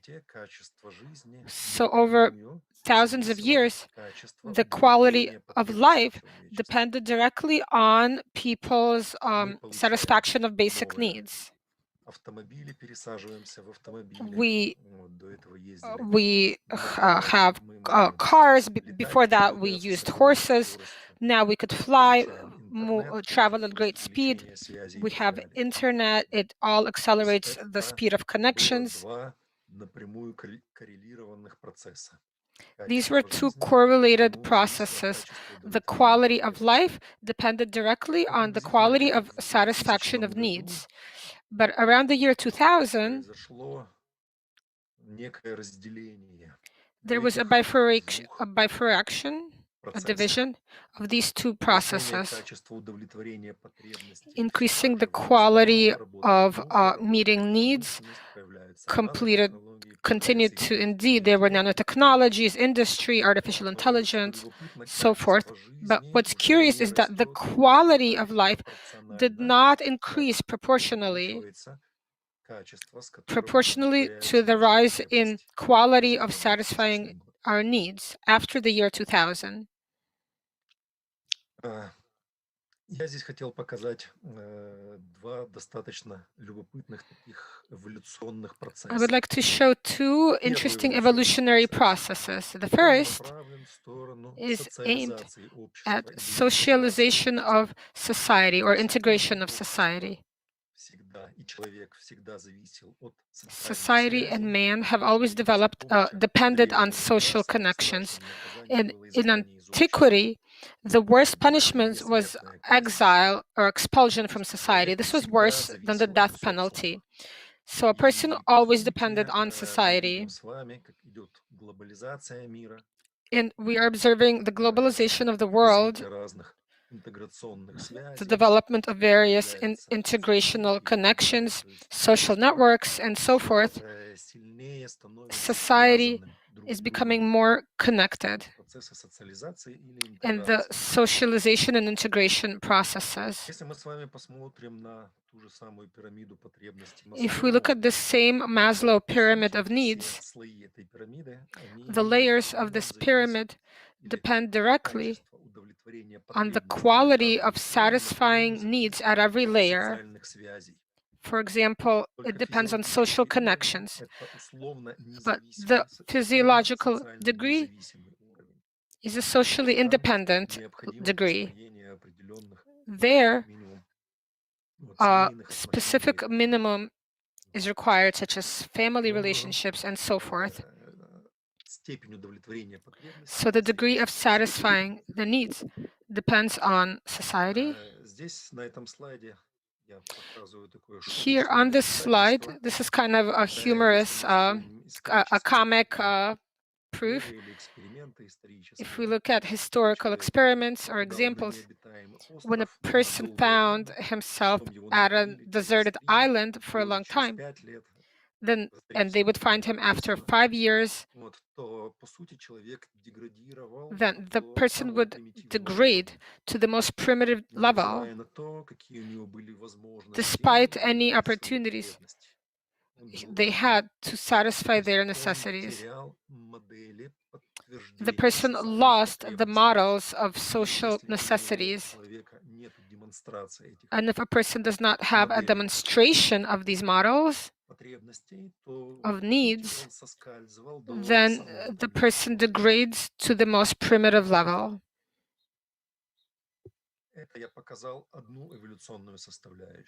That was one evolutionary component. The other evolutionary component of society that evolved through thousands of years, society evolved towards individualism or disintegration. Individualism is understood as the paradigm of seeing only personal developmental goals without considering society. So man built up his life in a way that he would be independent of society while satisfying his needs from society. So he would be cut off from society.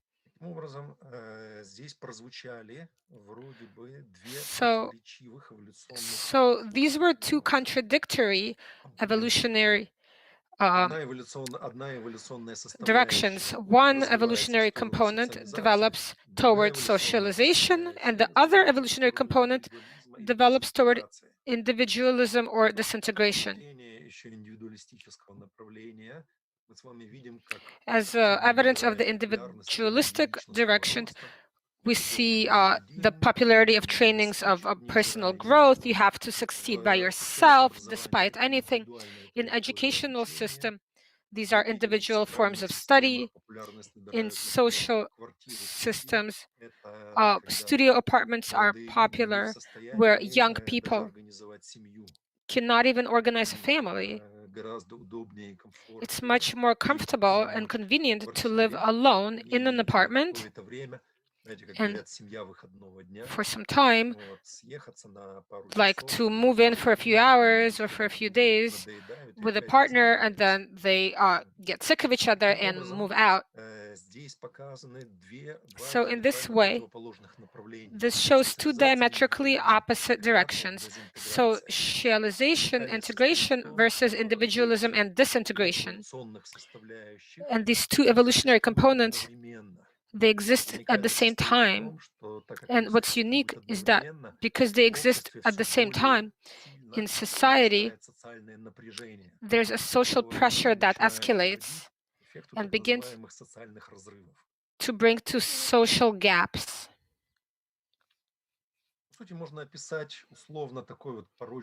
Nominally, a threshold cycle could be described of the social pressure. Social pressure escalates, it leads to stress. A person or society begin to exhibit deviant behavior in search of fulfillment. Then the two extremes exacerbate even more, and they come back to the social pressure. One effect of social gaps is the smiling depression. which is a socially approved, happy appearance of a person while they're depressed. When a person has everything, they have a good profession, society needs them, they have entertainment.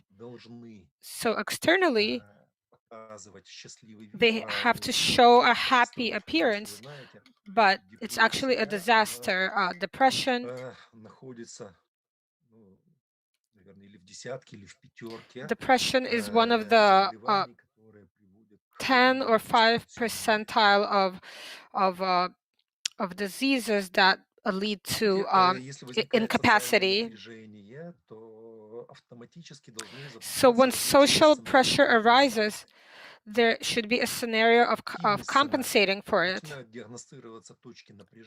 So points of pressure are diagnosed by psychologists and various specialists, and they begin looking for channels to relieve social pressure. Here, we can point out a destructive scenario of letting out the social pressure. The destructive scenario is manipulation of mass consciousness. Here is a small list, not complete list, of how this happens. When people are persuaded that the condition they are in is the best one, and so this includes legalization of drugs as one way to relieve social pressure, speculation on national identity.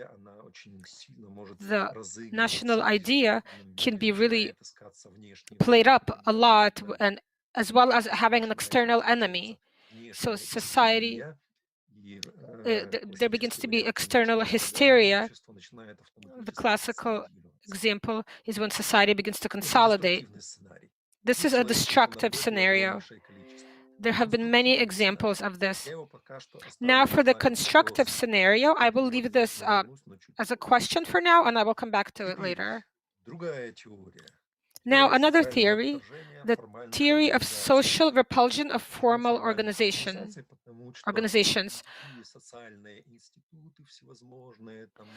There have been various social institutes and organizations, and they're all classified as formal organizations. So just a word about the notion of social rejection. Sociology and psychology has developed this very well, the interaction between the individual and society. This is the sequence of problematic components where the interaction between real potential capabilities of man, and there is a psychological disposition from individual and society, and the connections between society are severed, and all of this leads to effects like poverty, crime, social passivity. There's a stressful psychological state disorders, so this has negative results.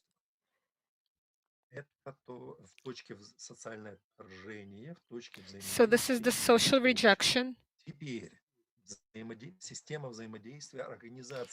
Now, the system of interactions of social organization. Any organization arises when necessities arise in society. And society begins to look for ways to satisfy this necessity. Various social organizations arise. A society has a need for health, so they created the Ministry of Health, all kinds of health foundations, and so forth. The social organization begins to fulfill its social function. The need is fulfilled in one form or another, and the need continues to develop. Society does not stand still. So this is a classical harmonious cycle. But at a certain point, a notion can emerge as the dysfunction of the social cycle. This dysfunction is a social organization no longer satisfies the social needs. and automatically it begins to elicit social rejection. So now a few words about dysfunction of a social institute. This is also a very developed topic in sociology that speaks about the disruption of normative interaction. From the point of view of society and external observers, the goal becomes unclear, uncertain functions, and so the priority of the organization is reduced. And so this organization just becomes symbolic or ritual. One example is personalization of the functionality of an institute is when a manager is replaced and the organizations begins to reflect the ideology of just one person.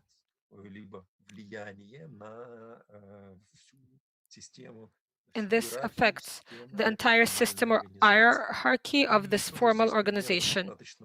There are many examples here as well over the course of history. As I've already said, a system that ceases to satisfy the needs of society, when the needs exceed the development of society, this activates the effect of social rejection. And if society does not find other ways to fulfill its need, then aggression arises against this organization. It could be an organization, a company, it dies out and disappears. The question arises, what social necessity needs to be satisfied when we are speaking of a social need that exceeds its satisfaction? The historically developed social needs and means of their satisfaction is no longer it no longer satisfies society, but the new needs are unclear. And so this social uncertainty, when the needs of its society the satisfaction does not arrive, although we have all the possibilities according to the pyramid, it leads to a huge number of social pressures, stresses, aggression. A search for solutions.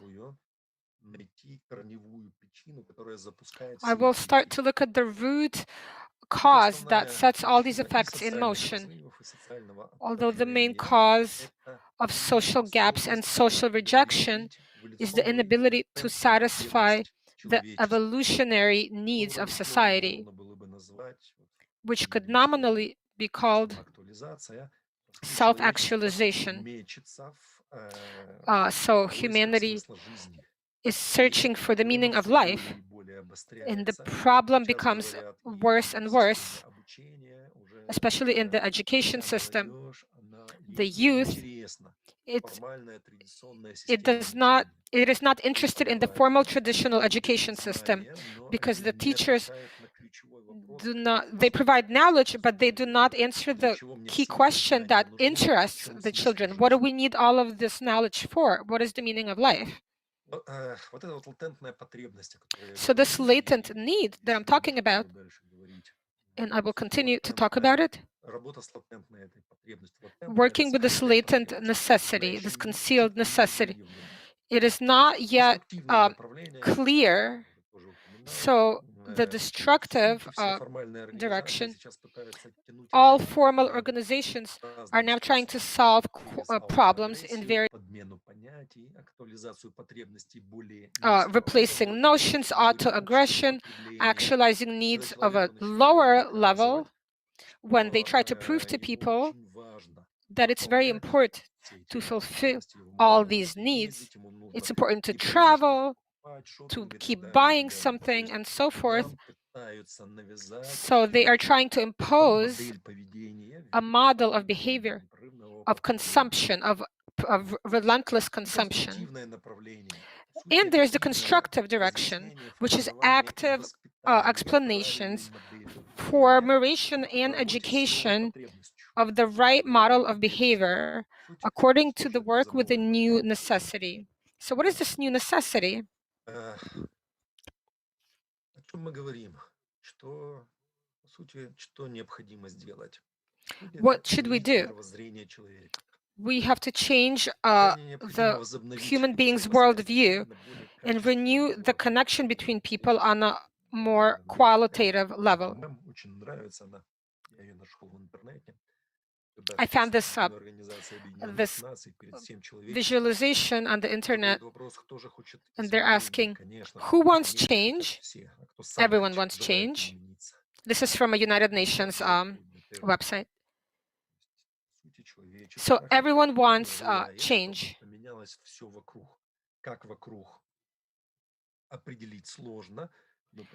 How do we want things to change? But nobody wants to change. So what is this root or latent necessity about the meaning of life? The effect of social gaps where we have individualism and socialization.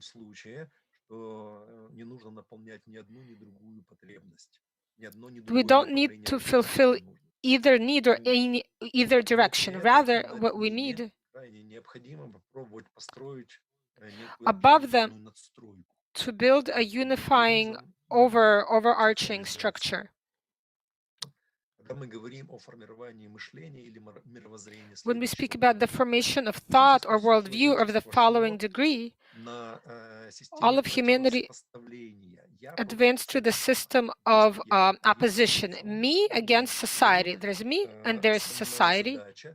And my main goal, this is how I was brought up, is to receive the most I can from society, to satisfy my needs as much as I can through society. If the society is wealthy and has many resources, then there won't be sharp contradictions. The problems arise when society cannot satisfy the needs of the individual, then resources decrease. We could see the fall of the economy now and so forth. So there is a drastic rise in the social pressure because everyone hopes that through society, they will fulfill their needs. And here we could speak about the need to expand individualism. The individualism remains and does not disappear, where I begin to see the dependency between personal goals of development on social ones. The process of integration of individual and society. It's called the effect or direction of social responsibility, where there's an understanding that social welfare is on the same degree as my own welfare. So it's an expansion of the individual's worldview to the degree of society and to the degree of the entire planet. When my well-being and the well-being of the whole social environment, I begin to perceive them in the same way. So this is my final slide about the therapy of social gaps. It's necessary to set up systems of monitoring satisfaction and forming this latent or hidden need for the search for the meaning of life and formation of a worldview on the level of social responsibility. It is necessary to have an explanatory campaign because very few are speaking about this. The transparency of the work. Unfortunately, society has been increasingly distrustful of mass media. Formulating the latent needs of the evolving society. A clarification or articulation of what the society really needs. Everyone is speaking about this, but where do we go? There is very little information about that. So, avoiding agents of influence in the informational space, the whole system of fake news and so forth, and the generation of critical thinking in people, the capability to analyze and assume responsibility for the society in which one lives. That was it. Thank you so much.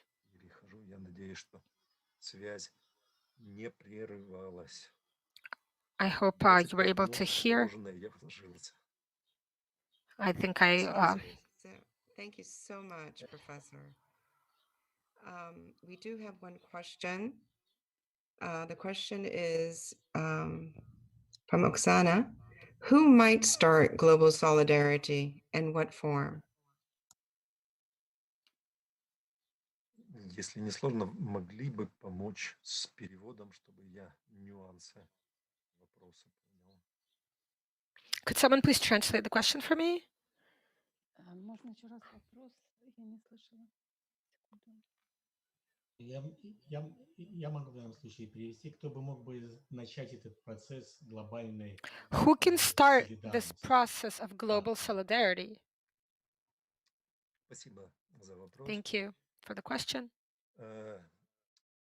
Прежде всего, тот, кто First of all, предложит не the one только that will propose концепцию not only a concept социальной ответственности, of social но responsibility, кто but может one на who is каком-то able сообществе, как to, модель, in some society or продемонстрировать community, ее as a model, работоспособность. to demonstrate its Почему? viability, Потому что теоретических изысканий because очень много, there are а very many практически theoretical на самом деле, которые kind of хотя бы theories, на but in более-менее practical terms, сообществе, которое могло бы быть a society репрезентативным that can по represent отношению ко всему, ну, давайте, населению Земли, действительно everything with продемонстрировать, regards to что the данная planet's population, концепция, to она demonstrate this приводит concept, к результату. then this leads to results. Спасибо. Thank you. Если можно, я хотел бы немножко тогда уточнить. Вот, если I would like говорить to действительно об clarify. изменении в If you are обществе, то, наверное, speaking прежде about всего мы должны иметь в виду social change, образование. there must Как be вы видите education. вот те процессы изменения, As you see the какие точно изменения processes of делаются change, в образовании, what чтобы are the changes that must happen добиться in этих education эффектов, которые in order to achieve these effects that you spoke about?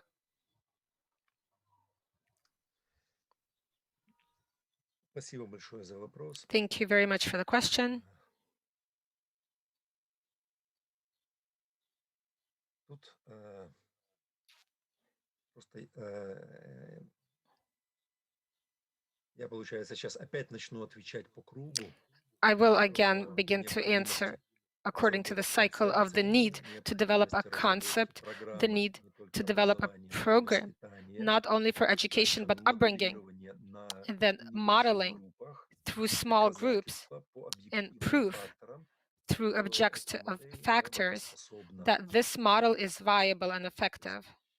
С чего начать?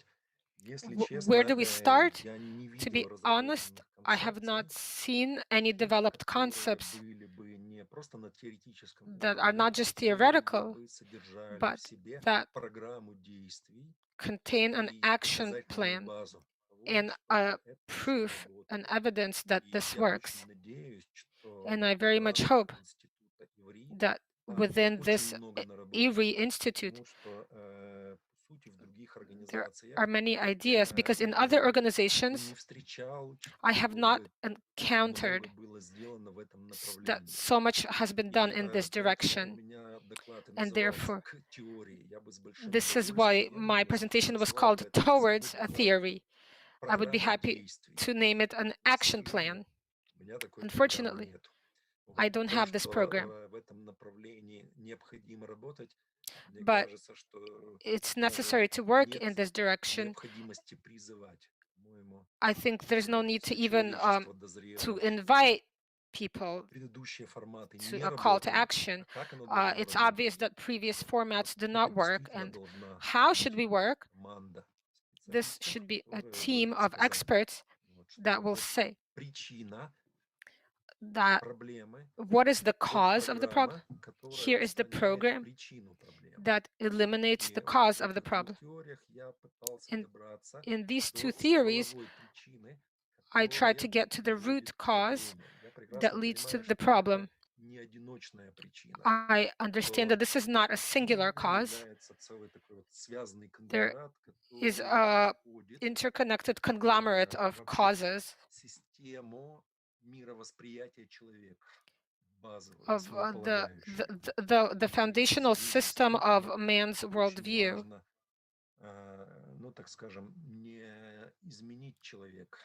And it's important not to change man, because man will resist this to the last, but it's important to give a specific model based on which man could use the old base that he received from the ancestors, all the previous models that have been developed. We cannot break these models. If we start to break it, we will get an enormous cognitive dissonance and stress, and we will annihilate man. The human individual is a model of accumulated models, and therefore it's necessary to provide a harmonious overstructure above the existing models of behavior that will not elicit disharmony, but that will provide an energetic additional effect by which humanity will be able to fulfill and formalize and clearly understand what is the need that we nominally call the meaning of life, and fulfill it properly, and then advance and develop towards the next evolutionary leap. У меня вопрос, можно? Значит, очень красивая презентация, действительно. Your presentation was really beautiful, indeed, but it is aimed, it convinces, it explains, but I think one of the key aspects is not outside of man, it's inside man. The man has reached the threshold of the development. Previously, there was a reverse connection between society and individual. The more you contribute, the more you receive. But now a man is receiving reverse feedback, and this leads to the destruction and depression. And I think if we wait for a method, of course, in the new situation, no method can work until it's tested, so it needs to be both. But the question is, clearly, right now, society does not sufficiently want change, but if we receive another blow, we need to start trying organizing society properly so we can do this practically. For now, there's no method. There's just an understanding of the general laws of the problems of the subconscious. And how can we start doing this work? Because I think we need to look at this from both ends, practice below and building a theory above. Thank you. I will try to answer briefly, because we're out of time. I agree completely that the rational does not always work.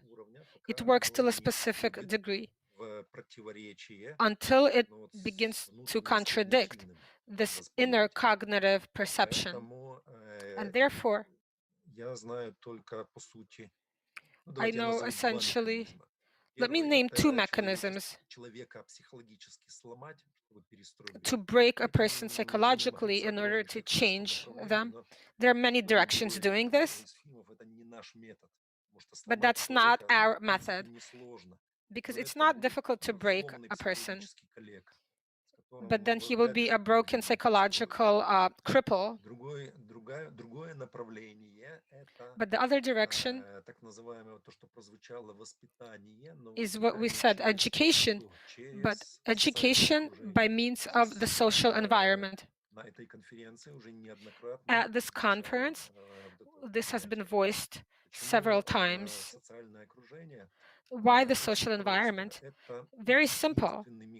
This is the only mechanism that nature genetically implanted in us that allows us to evade the social defense. The cognitive defense really notices the contradiction between my sensation and worldview.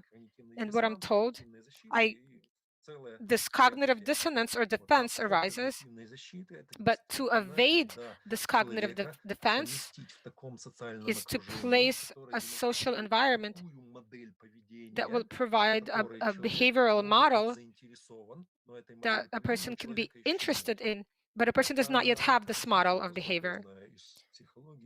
So from what I know from psychology, this is the only mechanism that's stress-free. It's I don't want to say reforming man, but the stress-free transition of man to another model of behavior.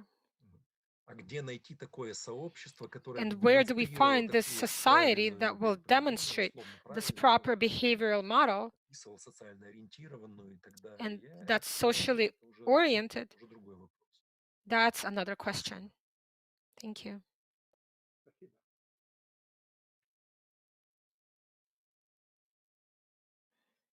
Thank you so much, Professor. Thank you.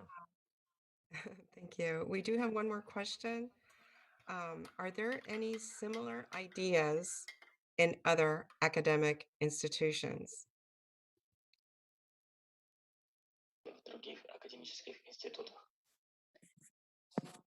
Вопрос, есть ли похожие мысли, подобные мысли в других научных институтах, в других разработках? Are there other developments like this in other academic institutions? Thank you for the question.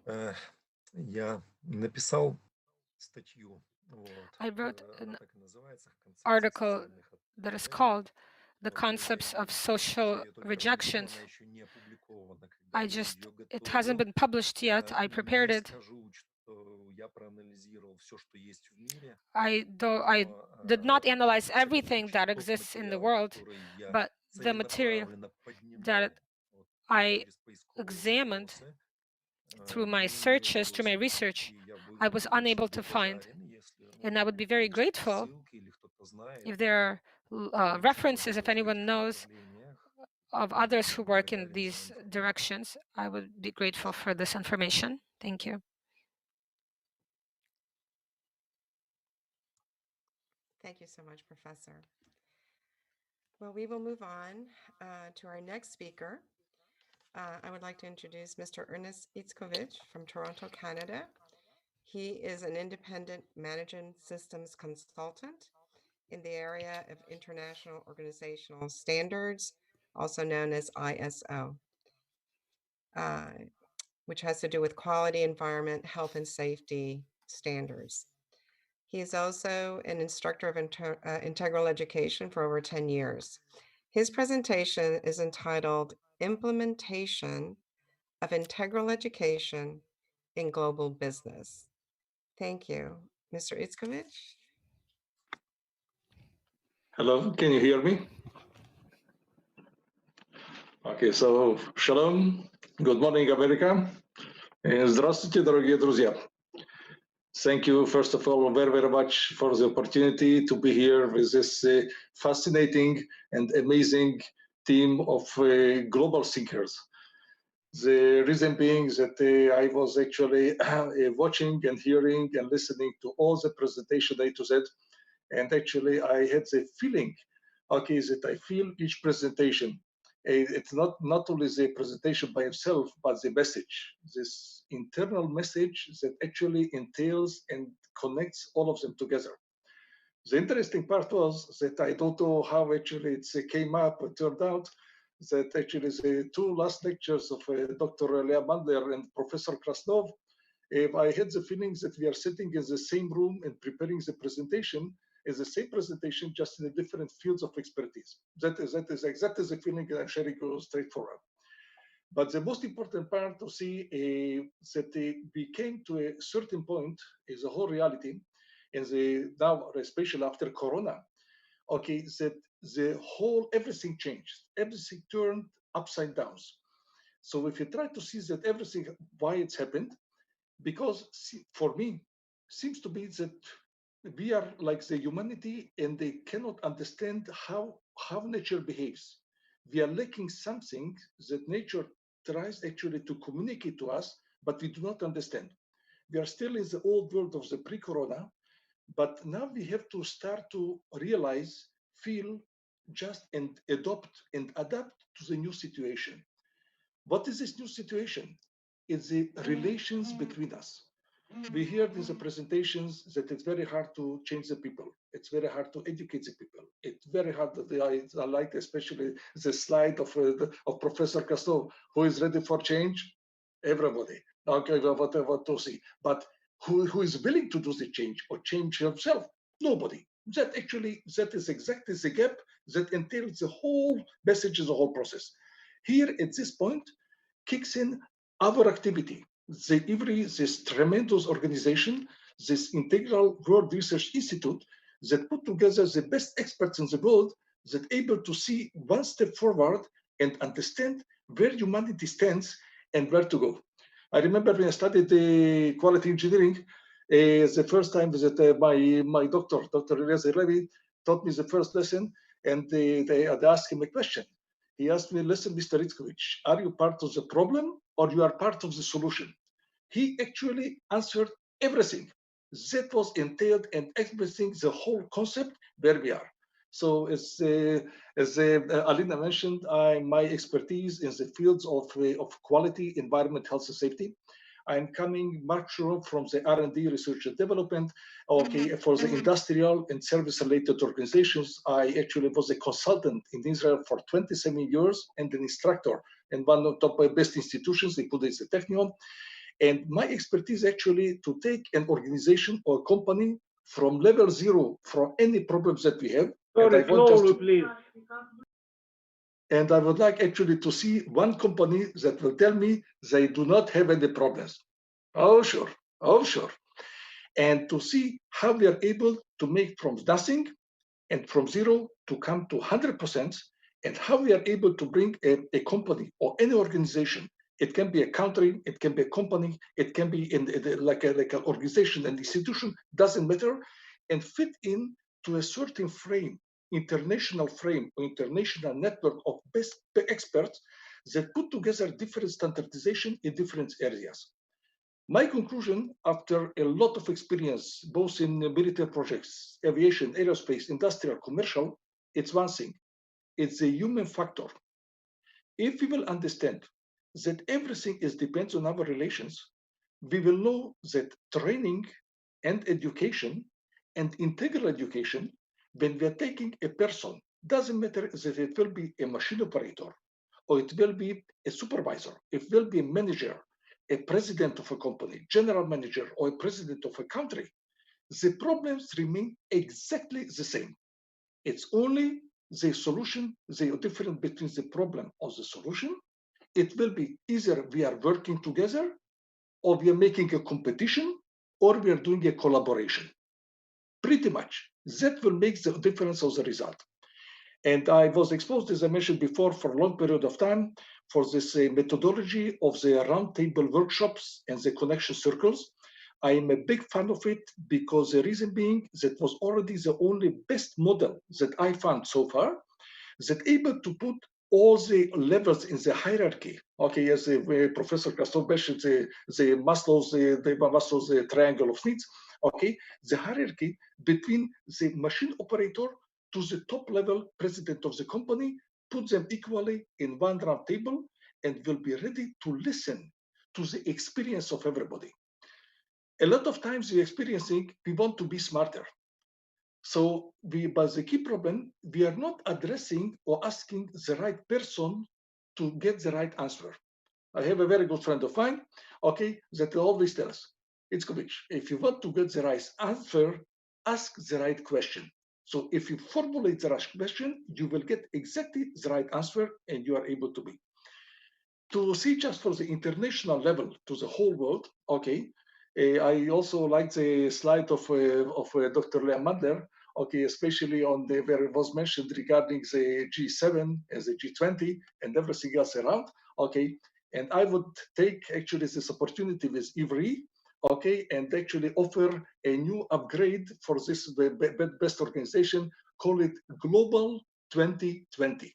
So this Global 2020, it will be something that will open up the big picture, bring a cooperation and collaboration of the whole world, all the countries.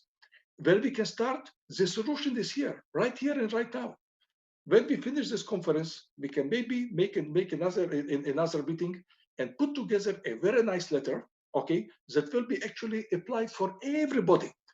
Try to see every country. We know Trump, we know Putin, we know Netanyahu, we know the best leaders of the world. I would like to ask you, probably we have participants for probably 50 countries here, if you are able to name the Minister of Social Services, the Minister of Education, the Minister of Economic Development, and the Minister of Science in your own country. I bet with you that 90% of the people who participate right now will not be able to name them. Why? Because they are not popular. But here exactly comes our solution. Here comes exactly this HR development, the human resources or human factor development, that the whole new integral world depends on it. If we are able to deliver our message, simple message, are you ready to change your relations? Are you ready to be good with somebody? Are you ready to share with somebody? Are you ready to help to somebody else? Are you ready to collaborate instead of making competition for the benefit of the society, not for your benefit? Good morning, America. We are in the new world. It's not very, very hard. So everything depends on us. To make a long story short and maintain our time frames, I will not going to run a presentation today, but actually I captured it and I shared the clip, the video clip that I prepared actually exactly like approximately 1 year ago. It was based on a presentation, like it was a couple years back, okay, in an international quality conference in Tel Aviv, okay. And this presentation, if I try to see it before the Corona and after the Corona, it's valid exactly to the same point. Furthermore, the main thing that changed, or the major change that happened before and after Corona, that now after the Corona, all of us in the same boat. The whole world experienced exactly the same problems, that closures and this isolation and this whole flip over from the physical to the virtual world, and everything is all around. But it's a change in the concept, and for the IWRI, it's the best opportunity to put together a letter, share it everywhere, send it to everybody, and let's see what somebody will respond.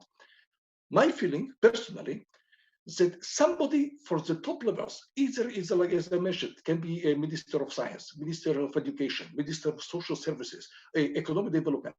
Somebody somewhere will respond to this letter. The reason being, we have problems from here up to the roof, but we have almost zero solutions. And trust me, who is able to be the best consultant to resolve the global problems, you will not believe it. This IWRI operation, these friends, these people, they are currently connected to this forum, and everybody that is interested in listening to us. So I would greatly appreciate once again for this opportunity. A huge thank you for all the presenters so far. Your presentation is simply unbelievable. I feel really like a student in university, and I would like really to ask if it's possible just run the clip, okay? And after the clip, if you have any questions, I would be most glad to answer. Thank you.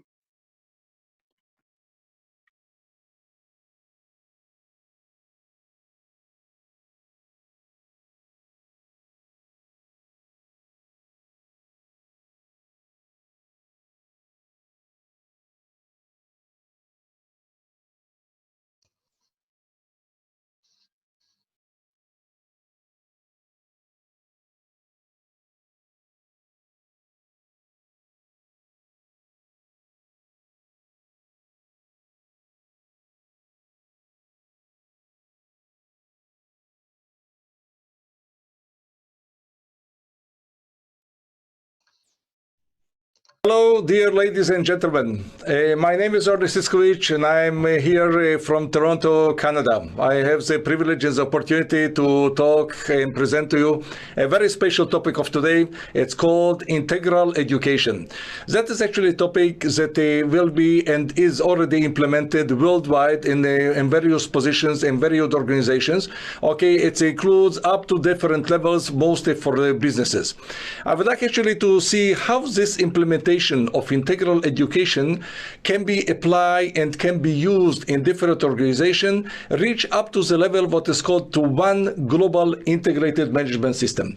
I would like to ask from our tech team, from our in our studio, actually to show the first slide, and we will move slowly and explain step by step what is the whole idea of integral education, what is the meaning of mutual responsibility, what is the meaning of roundtable workshops, what is the meaning of connection circles. So let's start. Thank you very much. Great opportunity.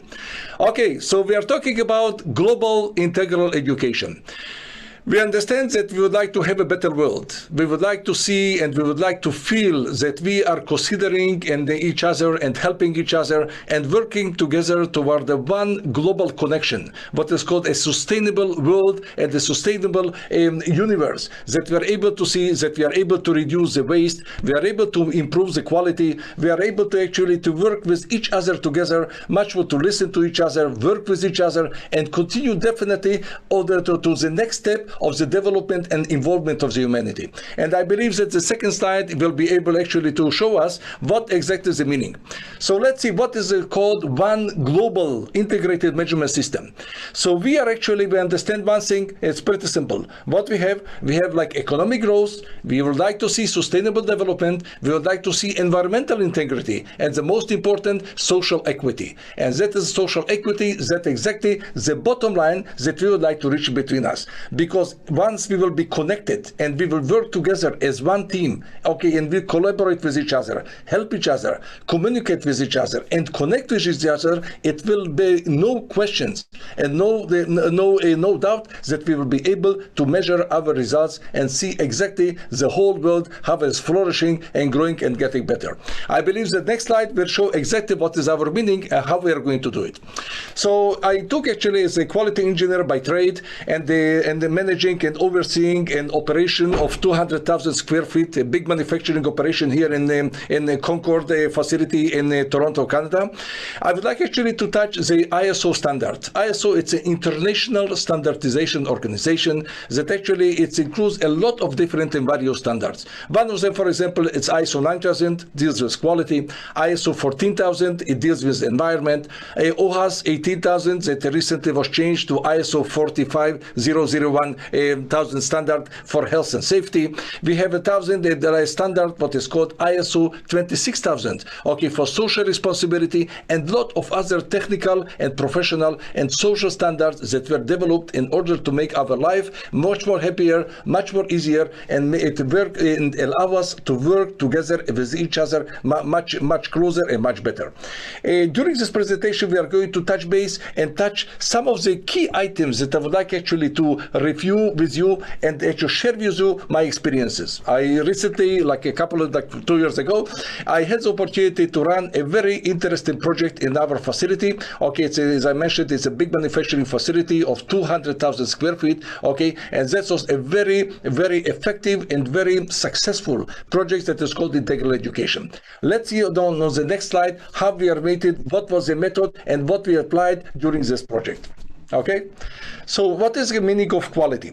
As we mentioned, quality, it depends how we are going to define it. The reason being, if you want to get 100% quality, the key criteria for it is mutual responsibility.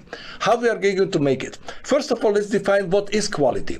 Quality will be defined by the engineers, okay, that quality by design, okay, and by the customer as quality by conformance. So the meaning of it, if we have like an engineering department, okay, that makes the scientific research and the experimental development, we have the engineering prototype, we will create the standards, we will have the specifications, we will have the drawings, we will have the measuring tools and the instruments, and and everything that is necessary until we are creating the perfect prototype. So we have the first product that we are able to see, that everybody will see it, everybody will like it, everybody will be happy, and will be satisfied. But that is only half of the picture. The second half of the picture, it goes much deeper, because the quality is the perception of the customer, the perception of the reality of the customer. For example, you will have, for example, a perfect product, fully designed, manufactured perfectly, precisely, spotless, simply better than perfect. So the meaning of it is that if we have two customers will come to see the same product. One of the customers will like it very much. Okay, what is called, you have never have the second chance to make the first impression. And the second customer will have a look at the product and will tell, you know what, I don't like it. Okay, so we still have to respect, because a customer is a customer. But on the other hand, we have to see and understand that the perception of the customer and to which extent this product appeals to the customer, that will make the difference. So the meaning, the customer actually affects the quality of the product. Because if I would like to ask a survey from one customer that likes the product and a survey from another customer that does not like the product, you understand that the same product will get two different ratings. And that is what is called perception of the customer, or perception of reality, whatever you will define it, and much more we call it how close I feel, or how close this product or this service will appeal to me. And I believe that the next slide will explain that exactly what we mean. So once again, we are talking about quality, mentioned health and safety environment. So how we are going actually to get this quality? Quality is actually, it will be a result of our mutual activities that we are working together, okay, that we are willing to cooperate, and we are willing to apply the supplier-customer chain. The supplier-customer chain, it's like external and internal supplier-customer relations. What do you mean? Okay, that we need definitely, we will need the human resources, we will need the materials, we will need the technology, we will need the production, we will need the machinery, we will need everything that actually the whole work environment that surrounds us. But we cannot make it without our suppliers and without our customers. I would like to ask once again to present the previous slide on the quality, if it is called quality is mutual responsibility. And I would like to continue from this point. Thank you. Beautiful. So we will try, for example, take an objective, like objective number 8 out of the standards of the ISO 9001:2015, that was mentioned previously, that dealing with quality is defined as a quality management system. So we are talking about mutually beneficial internal supplier, customer, and social relationships. So the meaning of it, we have really to work together, feel together, cooperate together, and collaborate together in order to get this product 100% quality and have the customer happy. A typical organization, if they have the suppliers and they have the customers, and we are talking about the interdependent and mutually beneficial relationship that enhances the ability to create value. So the meaning of it, our supplier, our customer, our operation, and our people, we are working together, make actually an added value. What is added value? The benefit to the supplier, benefit to the customer, and benefit to the society. And that's exactly our main goal. I would like to continue for the last part for this slide. So inspiring, encouraging, and recognizing improvements in the achievements by suppliers, it will be very, very, very important and key part in our process. Reason being, without the suppliers, we do not have the materials and we don't have the products. Without the contractors, we will not have the services, everything that we need in order to maintain and develop and improve our products, processes in our facility, and definitely our business. Because by the end of the day, okay, we know that profit and loss, that is the bottom line, okay, and we understand that the winners are the profitable companies. And all the rest is definitely, it's self-explanatory. Let's go to the slide of the health and safety. Okay, it's a previous one, please. Okay, so health and safety, quality, and environment. So integral education, that is actually the method how we are going to implement and how we are going to reach 100% quality, what is called customer satisfaction. Because integral education, it's a method for cross-training to teach the method how to connect people. So the meaning of it, if you would like really to reach not only connection or communication or collaboration, connection can be achieved only in one way. The one way, it can be what is called through integral education. And the prosperous business business work environment is built based on social connections. Why is it? Because if we are cooperating together, we are listening to each other, we are helping each other to succeed, and we are creating an environment that will be a positive environment to reach the best quality result, that exactly is the point where we'll be. And that is the guarantee for our success and the development of the business. We would like actually to continue to see once again the slide, please.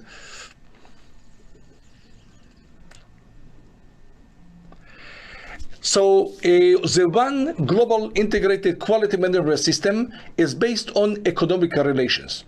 Economical relations, I believe that everybody has it on a daily basis. You go to the grocery shop, you're going to buy something, you are a service provider, or you are a user, or a customer, end user, whatever role you are going to do, doesn't matter what, by the end of the day, we have one global integrated management system that all of us are interdependent, and all of us actually working together to make the best relations.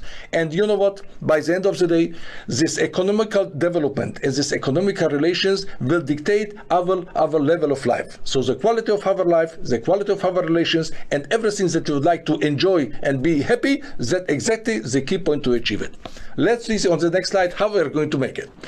So quality, it starts from me to we to one. The basic concept, you can see it actually is a hierarchy of needs of Maslow, okay, best, and you can see that we'd like to see the shelter, and we have to love our belongings, and we'd like to have the self-esteem. But the most important, if you would like to see that the nature is sustainable and flourishing, and where actually everybody is happy, the happiness goes up to the top, okay, and the peak point, okay, that we have the sunshine and the balance with nature. Because when we are coming to this point, and we'd like to apply the laws of nature, the only one way to do it, that we as humanity will be able to work together in full harmony together as nature, that we are able not only to take, but we'll be able to give also. And here is the start exactly what we are calling here the extra mile. Okay, you have to do what you have to do, you have your responsibilities, you have your authorities, but if you are going to make one step further, what is called the extra mile, the benefit will be not only for you, but the whole society, the organization, and the whole world, and the whole humanity. And that is the whole idea. Okay, let's take to the next slide. Okay, so quality. Quality is called mutual relations. What is a mutual relations? Exactly what we described until now. I had a great opportunity, okay, to see and read this amazing book, what is called The Benefits of the New Economy, that was actually written by Dr. Michael Lightman, okay, and the team of friends that actually explains in the very, very simple and very straightforward words how we are able to achieve this fulfillment, how we are able to achieve, how we are able to grow and make our society better, and how we are able to help each other to succeed. Because by the end of the day, your success is my success, and my success is your success. So here the whole mutual help and helping each other and working together and developing on the next level, that is the most important part. And definitely this book was a very valuable resource, okay, for this presentation also. Okay, so why social connections? As we mentioned before, social connections, that is actually the connection between people on all levels in all disciplines. It can be on the government level, it can be on federal, provincial, any other levels that we have, and as a company, business, government, whatever you will consider. But if the world today is in crisis, and we can see like different issues, if we can show the slide, please, on the society, issues with the economy, issues with the environment, issues with health and safety, definitely. And education, I believe that the main portion of education, integral education, will bring and will resolve all the issues that we have today. Because once we have good relations, we are able to continue and we can work together. And the next slide, definitely we are going to demonstrate how we are going to make it. So here we are coming to the secret of our presentation. And what is the secret? Is engagement. Engagement is called round table workshops. Roundtable workshops is a very unique and special methodology that actually explains a very simple principle. At the roundtable, all of us, we are equal. Everybody has the right to express their opinion. We are not interfering or we are not negating each other. Most importantly, we are helping each other. And not furthermore, if somebody has an idea, we are adding on one by one. We are coming together. We are helping each other, and we try to help and build up something new in a new elevated platform. That will be our next objective or target of the company to become better. And the feeling, it will be completely different, because once we are able to have together a good, create a very harmonious feeling and a common objective target that we are able to decide on it together as one, that exactly will bring us to be better in our marketplace. We will be able to provide a better product, a better service, and to serve the environment and the society much better, and definitely to contribute to the whole world wellness as we intend to do.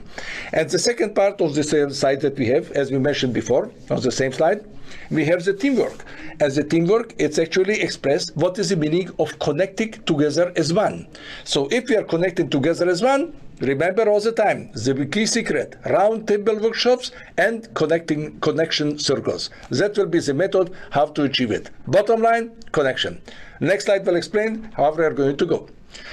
So we can see here just a simple example how the nature is harmonious. Just have a look on it, how beautiful it is. You just have a look on it and you already have pleasure. That should be exactly the level that we should attain among ourselves in our workplace, in our society, in our world, in order to keep really and feel that each of us is our friend. It's our neighbor, it's our family, and we will treat exactly the same everybody as you would like to treat yourself. Let's see the next slide. So integral education summary. So quality, if you would like to have 100% quality, you are going for connected for good. Okay, or what is in short, C4G. If you want to care, okay, so please care about your family, about your friends, about the society.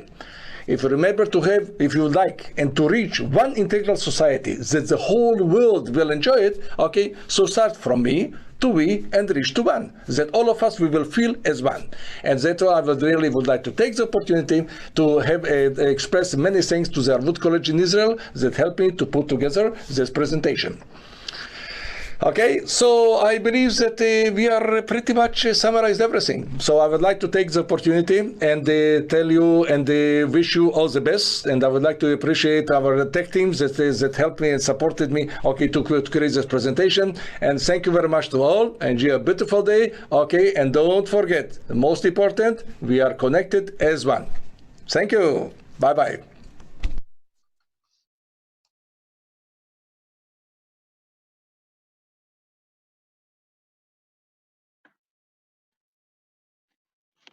Thank you very much for the tech team, tech support, Alina, for everybody. I don't know why watching this video clip, I don't believe that I'm participating there, but I must tell you that I like the message. I completely 100% agree with it. So if somebody would like to have any questions, you are very, very welcome. If you have a bit more time, Alina, please moderate. Thank you. I don't see any questions posted. Does anybody have any questions? Well, thank you. Yes, Kelechi, yes, please. Apparently we do, yes. Amazing presentation, Ernest.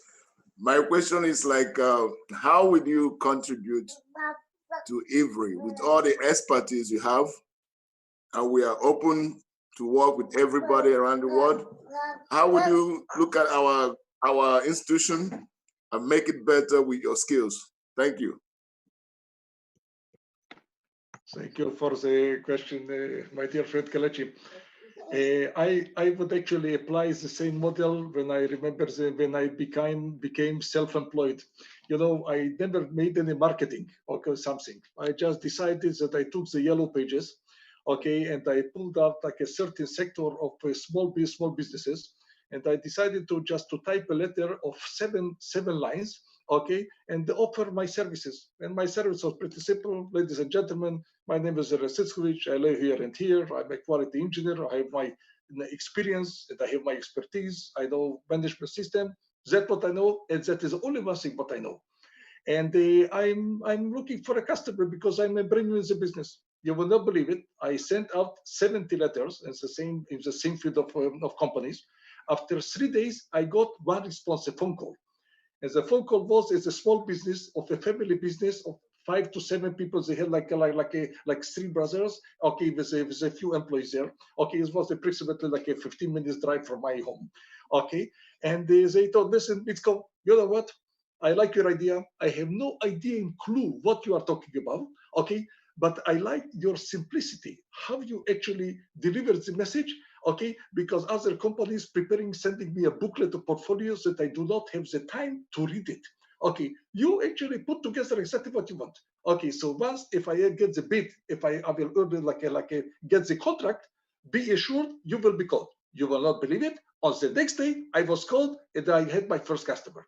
So my suggestion will be, exactly as I mentioned before, that we will put together a letter, send it out in every country, wherever you are able to reach. If you know a journalist, if you know a friend, if you know somebody with a local community, government, whatever, somebody will respond. Somebody will respond. We need only one customer. Somebody that will, and trust me, after Corona, the whole world has a huge problem, simply huge everywhere. Nobody knows where to start, and nobody has a clue and idea where to finish. You know who knows exactly the solution? It's not me, not you. We together. Because once somebody will tell, okay, I have a problem, I acknowledge it, I need help, we are here to help you. We are not. I'm not looking for money. I'm not looking for fame. I'm not looking for nothing. I want to make this humanity better. I want that everybody will smile, everybody will enjoy, and everybody have pleasure. Because now is the time. Really, if we will not make the change, nobody else is not going to make this change. And I trust in 5,000% that this team, who are here together, okay, led by Professor Ephraim Eliav, and all the people that are connected, and all the presenters, and everybody's connected to us, we are going to win and change the world. Read by lips and measure us by the results. Thank you so much.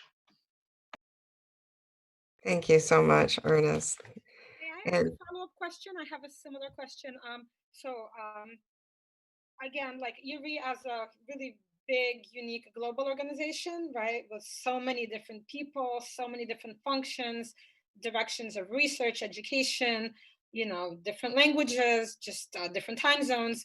And so you as an expert in organizational management, just kind of have a similar question as to Kelechi, but ask Kelechi specifically, what kind of insight can you offer, to IWRI, you being part of IWRI as well, in sort of upgrading our managerial, expertise and functionality? Thank you.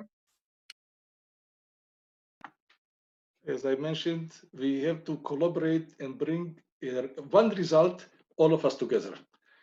My point of view at this moment, to start exactly apply the same method when I become self-employed. Prepare one letter, spread it everywhere, and wait until the first person will respond. The first person that will respond, that's our winning point. Once we will show our method, how it works, and we will apply all the powers, all the friends, everybody is connected together to make this system work, because one person cannot change the world. We are not here to make here revolutions. We are here to make evolution, to take this level, the post-corona situation, and bring the humanity to understand, guys, if we are not going to work together, nobody will survive. If we are going to work together, the whole world will flourish. There are no problems anymore, just solutions. So my solution suggestion once again, let's put together a letter, spread it out to the whole world, wait for the first response, and we'll see what is the change variable. And the only one difference will be, we are not going to change the others. We are going to change our approach, ourselves, our relations, and demonstrate this collaboration to somebody else. Once the people will see it, they will take an example from us and they'll see how to make it right. Thank you so much and hope you enjoyed it. Thank you very much, everybody. Thank you so much, Ernest. That was wonderful. Thank you. Да, у меня есть вопрос к Эрнесту Ицкахиковичу, если можно. Но я хочу поблагодарить его за его такое очень эмоциональное и очень важное сообщение относительно того, что только изменение связи и отношений может привести нас к достижению общего результата. Известно, что... Я не знаю, кто переводит. Валентина, можно перевести в Zoom, только скажите каждый раз предложение, потому что Да, долго... я хочу сказать, что сегодня мы уже пришли к пониманию того, что именно качество связи и отношений, ну, прежде всего на организационном уровне, потому что это сфера его деятельности, да, качество связи и отношений являются условием достижения качественного результата. Не слышно? Ну, может быть, он поймет вопрос. Я хочу спросить его относительно того, что есть ли у него критерии оценки качества связей и отношений на уровне организации. Неважно какой, любой организации. Потому что стандартизировано все, кроме связей и отношений между работающими людьми. So in organization, everything is standardized, but not the relationships between the coworkers. So the question is how to deal with that. I would like to answer your question. How we are going to actually to measure the level of the relations with the organization? We have to understand one simple thing. The whole world is one, is integrated. So if you try to build a one global supply chain that everybody is independent, interdependent with each other, we will understand the relations will just show up immediately. How we are measuring it, I will tell you. In the quality management systems, there is what is called the customer satisfaction survey. It's not only quality, it's actually in every company, pretty much a respectful company, they're asking the customers to which extent you are satisfied. Have I delivered my product on time? Do you got the product what you need? We made any mistakes? How was our relations? How was our customer care? How was our customer relations? And everything that we have only to ask your friend. Ask for the next step in the supply chain or the next person. How do you feel what we did for you? If the next person is satisfied, we exactly actually to have to run and ask exactly the questions from the next parent. Take, for example, it can be like in a circle, it can be in an organization, it can be in IWRI also. We can make, for example, a survey from this activity, from this conference, okay, what we studied, what was the added value, and where we are going to take what we studied today to apply it for the next.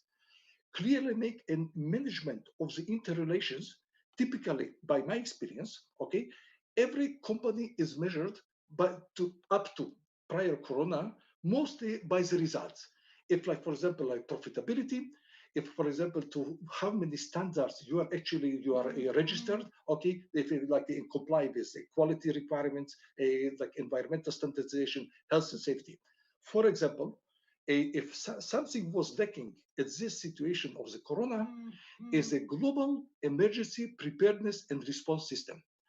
Dr. Leah Mandler pointed out very, very clearly in one of her slides, it was the absence of global leadership. That's actually what we did. Now, nobody from the current situation that we have the countries as the leadership in the world, nobody will do nothing or go one step further to extend what they are doing now. Everybody will remain exactly the same. Like everybody waits that Corona will go away. It's not going away very, very fast because we have to deep up to root cause analysis.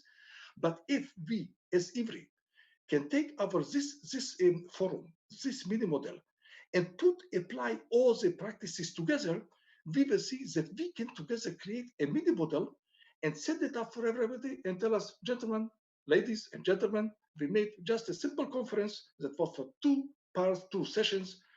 What we experienced is this one, what our conclusions is this one, put it together as nice letter, send it out for everybody and wait for the response. 100%, no questions. Somebody, it will awaken somebody feeling or somebody that has a real problem. Because when you have the pain, and the pain now is the whole world, somebody will wake up and guys, I tried everything, so far nothing worked. Thank you very much, welcome IWRI, and you will be able to help us. And if we are going to take our expertise, everybody, we have educators, we have scientists, we have professors, we have such amazing people and friends. And you know what? I have a double heart already.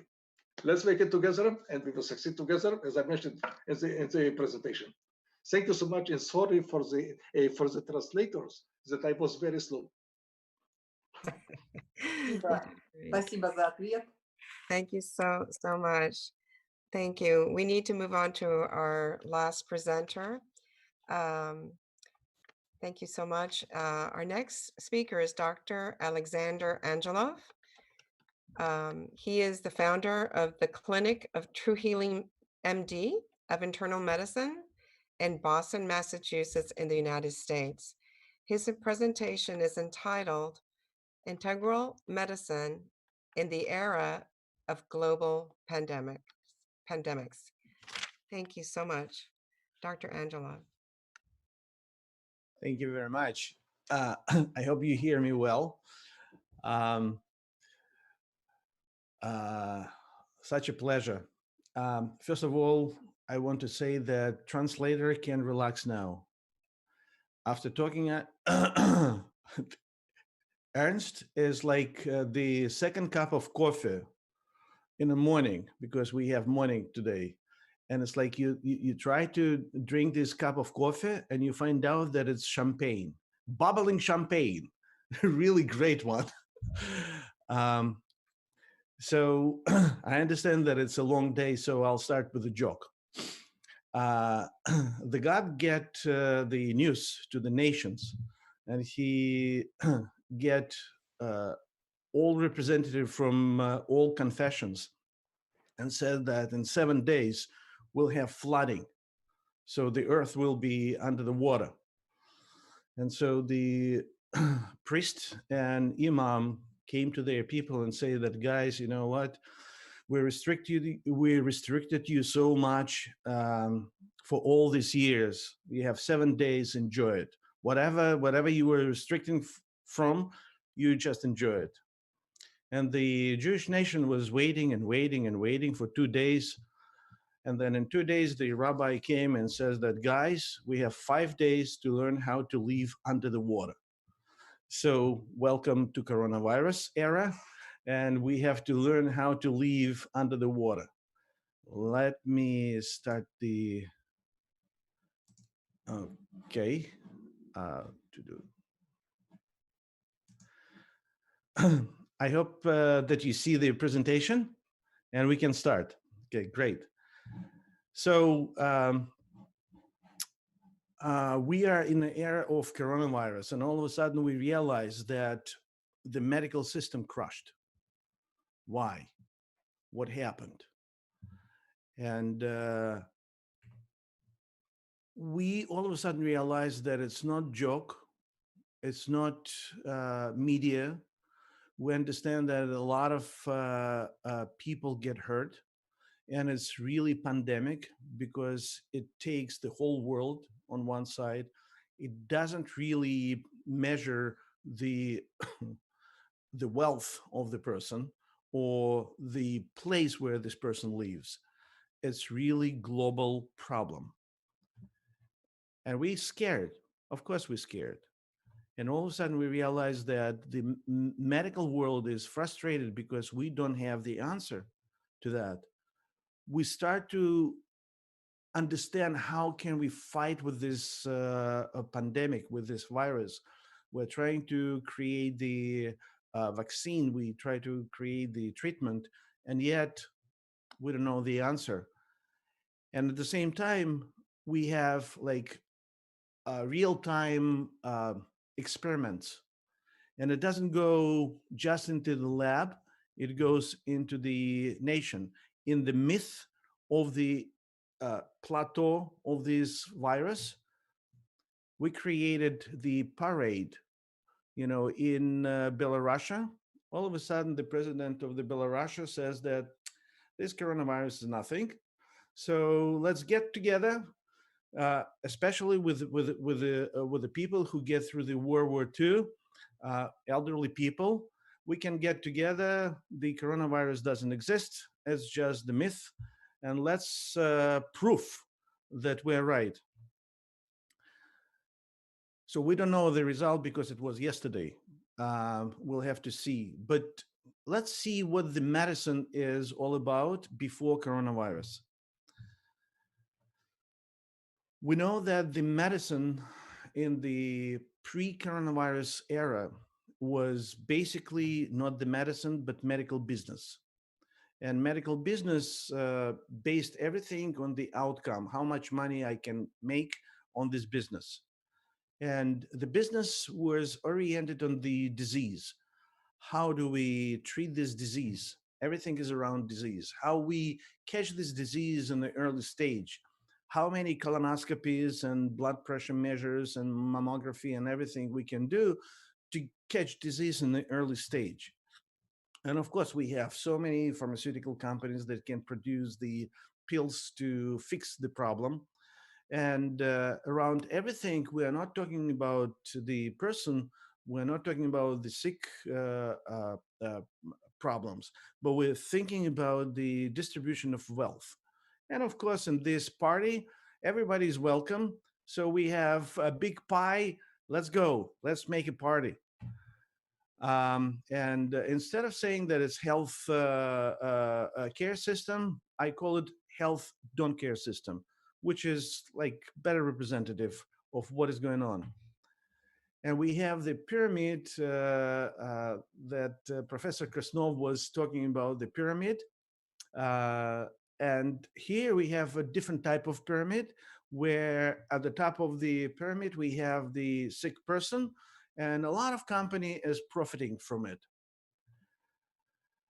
And the end consumer has to live a very long life, but being very, very sick. That's very profitable for the system. We pay money, whether it will be a person who puts money on the table, or it will be company that puts money on the table, or maybe the government. But we have money, and then we have a fight. Who will get the better piece of this money? Really, the question is, did we like the system? Did we like the healthcare system before coronavirus? Are we getting to the dead end? Yes, we get to the dead end. Let's get a little bit back in the history. What did we have before? We had a healer or person who wants to provide the services, and we have the person who needs this healing. And then between this person and the person who wants to get better, we have something very simple. You know, let me give you the bunch of the vegetables, or let me rub your back, or whatever you need in your life. Let me compensate on your work. But it's not enough. Now there's two entities: the person who needs the help and person who can provide the help get apart, and between them we have whole system of liches that try to get everything out of this business. And we really didn't like this. The people who wants to get it try to protest, but they cannot do anything about changing the world. And tell you the truth, all these years I'm in a medical world, I never thought that I'll be witnesses the crush of the healthcare system. Never. But now it's reality. So the people who receive the care are not happy. And what is establishment, medical establishment? They don't really care. They don't really know what to do anymore. And here's the coronavirus game. It's a big surprise. It's a coronavirus. Nobody knows what it is. The medical society call it COVID-19. Great name, but what do? We have no idea. Where's the science? Where's the everything? We should be prepared for all these years, and we are like catch with the surprise. I catch myself that I get into the speed of Ernst. I'll slow down. Sorry. So the new phenomena that we have today in medicine it's very upsetting. Is the the person bring their mother or father in the hospital, and because of the disruption it's the last time that this person will see the father or mother, and no connection, no understanding what is going on beyond the door of the hospital because everything is closed. And we do a lot of actions. We were fighting for the ventilators, and we're trying to get these ventilators from different companies and everything else without understanding of what's the reality of this disease, what's the cause of this disease, and how we can help with this disease. The statistic is back a little bit, and it's shocking statistic that only 14% of the people who get on the ventilator survived. 14%. Out of this 14%, 50%, meaning 7%, get damaged organs, and we have no understanding what to do.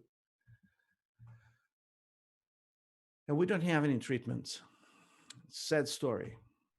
But at the same talking, the other part of the medicine is kind of vanished, meaning that outpatient clinics are closed.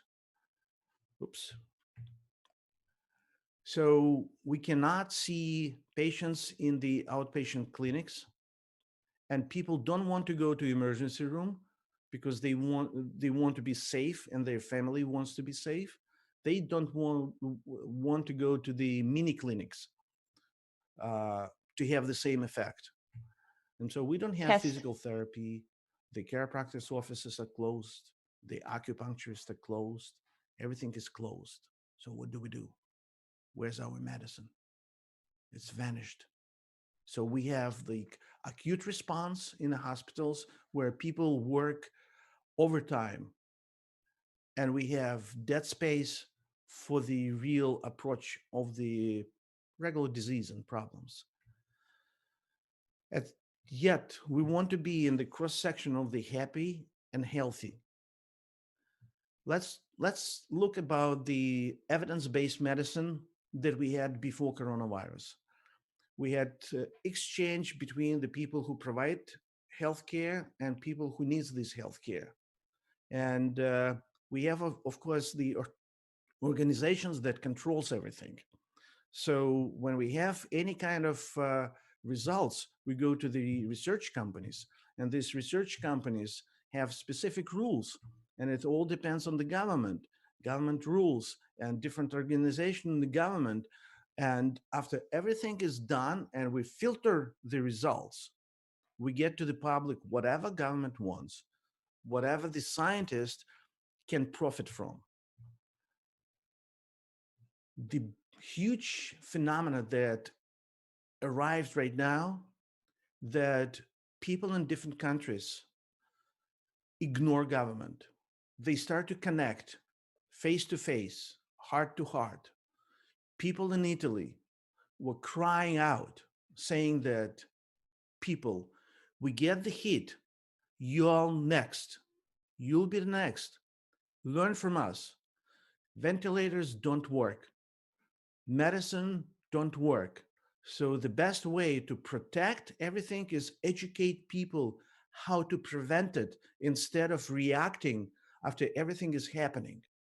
So please, and they start to connect on the level of human being. So the network that exists in the humanity, in the all pyramid of the connections, start to emerge, and people start to share information regardless of the protection of the government. The people start to get in community. And it's a very unfortunate fact that people who don't have a good social economic level, they live in 3 rooms, like 20 people. And their way to spread the infection is higher. And what do we do with these people? How do we prevent it? How do we get to the point that they don't have to go to emergency room and be in a hospital? People don't get anything from government, so they have to create their community on its own. So it's another level of connection. these physicians start to create online database of how to prevent and how to treat and how to communicate. And of course, scientists get in the next level. Interesting thing that it's vaccinations, not vaccinations, people who are for vaccinations and people who are against vaccinations. And we have scientists in the closet that have their opinion, but they cannot express this opinion because of the restrictions in government and everything else. And now with the new way of communication through internet, they start to talk. They are saying to the world is that you're waiting for the cure of this disease with the vaccination. Think again. We have disconnected community. We have disconnected world. And if we connect it in the right way, the coronavirus will not be there. So, but instead of this, we're trying to make something that from scientific point of view doesn't make any sense.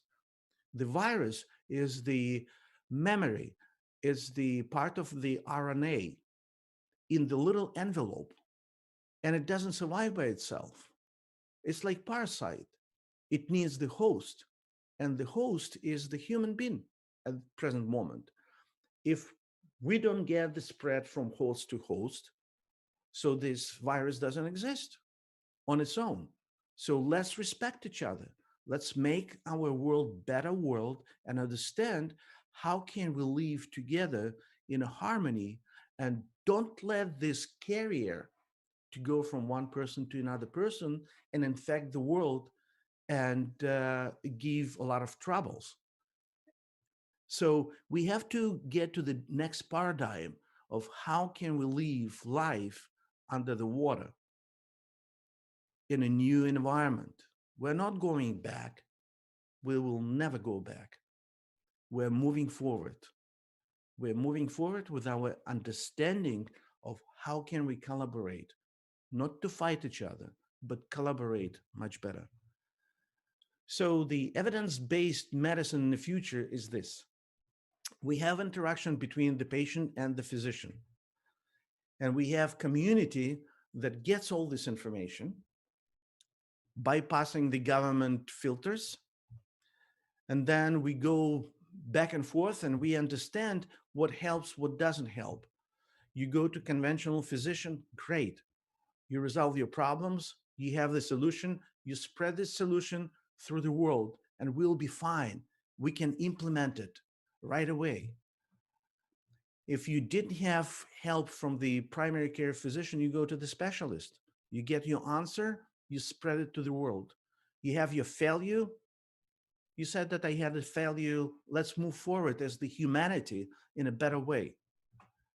And then you can go to alternative sources like Ayurveda, which is only 3,500 years, and the traditional Chinese medicine, 3,000 years, compared to this monster medicine, which is 250 years. Who is alternative? And then we get it to the public. And with all of this, we can create the solution.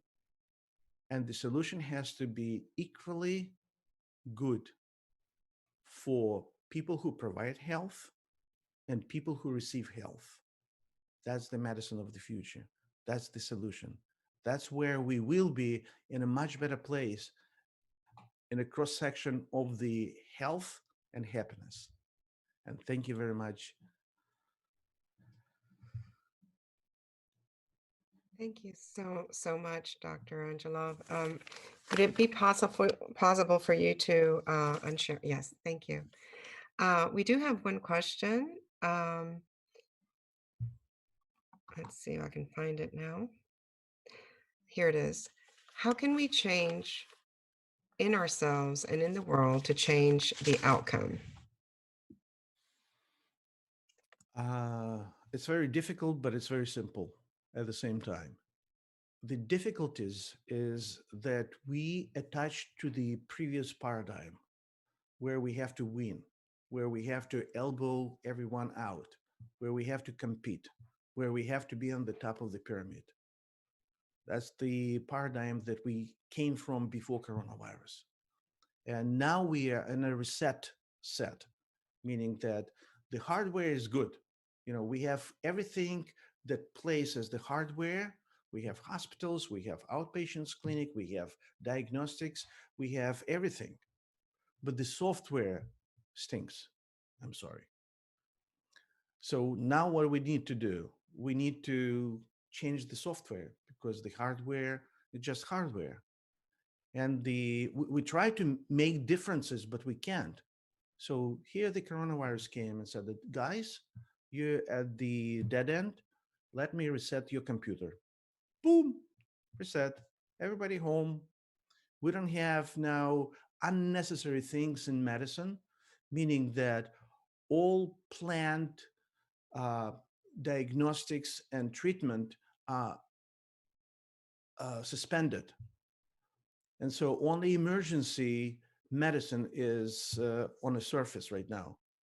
So then we start to get our computer up and up and say, okay, do we have problem with the disease? Do we have problem with the lack of the treatment? Or we have problem with our relationships? Relationships. Let's work on it. And it's not that we'll be waiting until government will get us the solution. It's our role.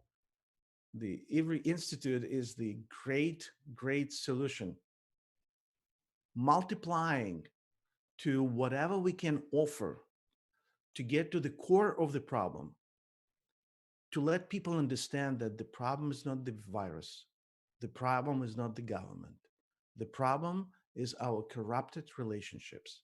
Once we fix our relationships, we'll be healthy, we'll be happy. We don't need this medicine.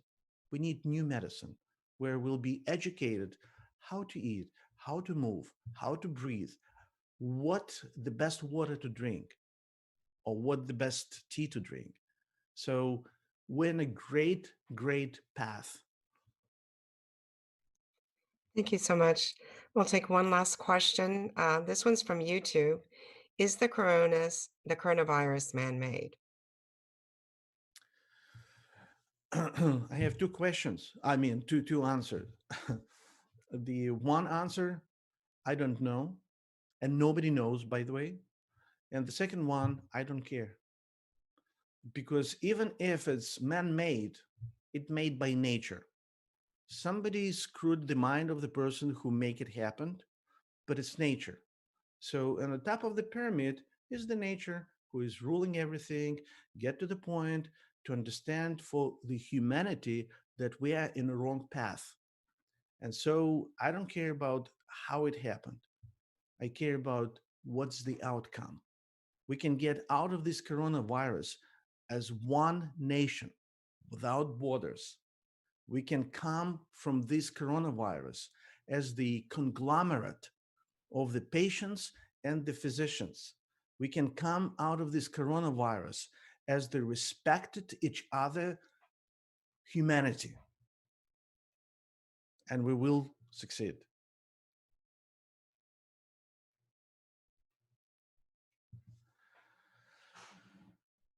Thank you so much, Dr. Angelo. That was wonderful. Hold on just a moment. Let me check. Okay, so we will proceed now to our roundtable, and we will be brainstorming and discussing. And of course, this will bring us to the closing of our e-Congress. I will post the questions in the chat, and I will go through them individually. The theme is, what is integrality? Let me post this real quickly.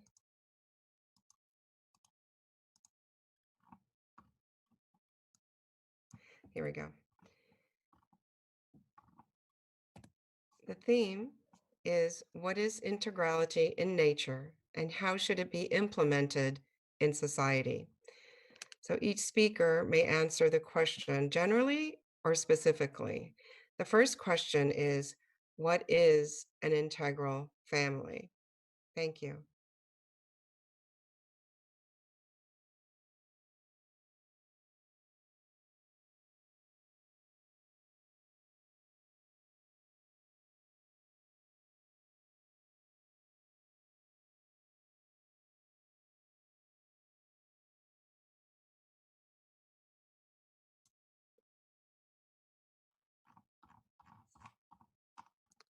Let's start with, I'm not sure who's still with us here. I think our first speaker was Professor Hachati Turiyan. If she would like to comment on number one.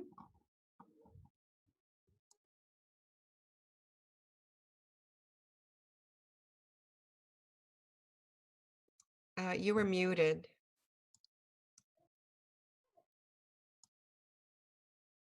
Включить. Меня слышно? Нет? Yes, we can hear you. Да. Спасибо.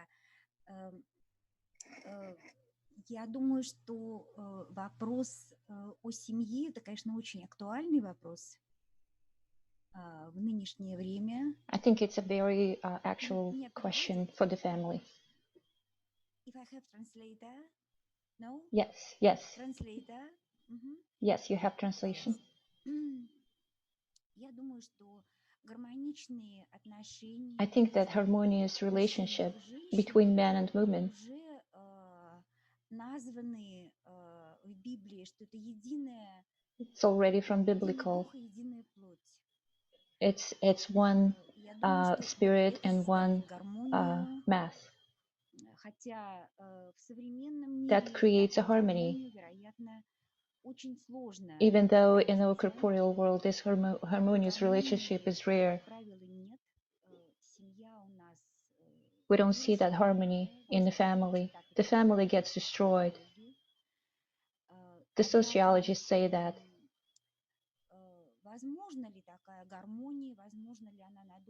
Nevertheless, there's a question. Is this harmony possible? I think yes. I think every one of us experienced that harmony in life. And I think this harmony in this time, we can create ourselves. We're capable, if we have a desire, create unity in the family. If we have a certain methodology how to do that, I think people are ready for that. How to create those relationships.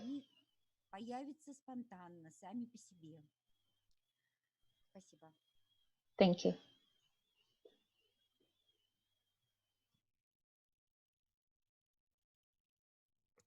Thank you so much.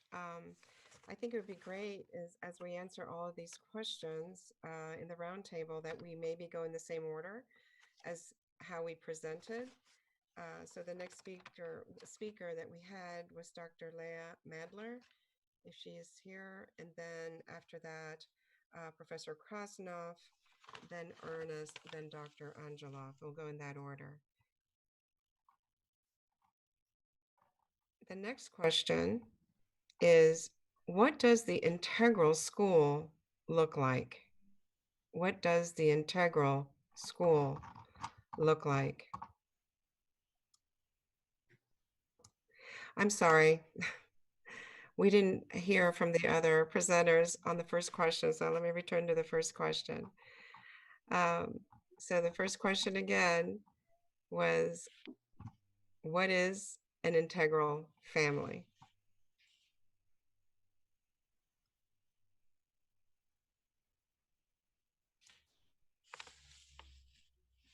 Dr. Mandler is here? No? Dr. Krasnov? Ernest? Ernest is here. At this time, I will be very, very slow, but not for integral family. That is the one place that you feel everybody, not from outside, but in your heart. That you care about every person that you see around you, same like you would like to care yourself. If you'd like to treat somebody and you would like to feel better, you feel good and you will feel happy, make sure that everybody else around you has exactly the same feeling. But everybody, your environment and your closest, farthest circle, because all of us, we are one. It's clear. especially now after the corona, the whole world become one, and we feel it big time. It's important for us that everybody else will be treated in the same way, and everybody feel and take care about each other and consider each other not less important than yourself. Thank you so much. Thank you. Very simple. Look at the screen right now. The IWRI Institute is the integral family. That's it. Thank you so much. Question number 2. What does the integral school look like?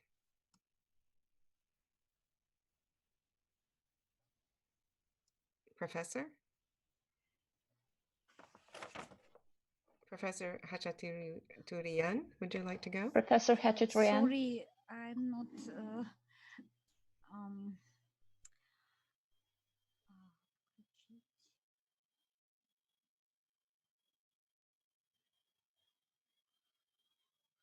Thank you.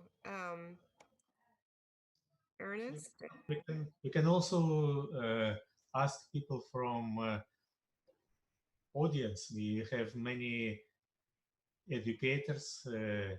Yesterday we have had few very nice reports from them. So maybe Carrie or Karen can add here some ideas.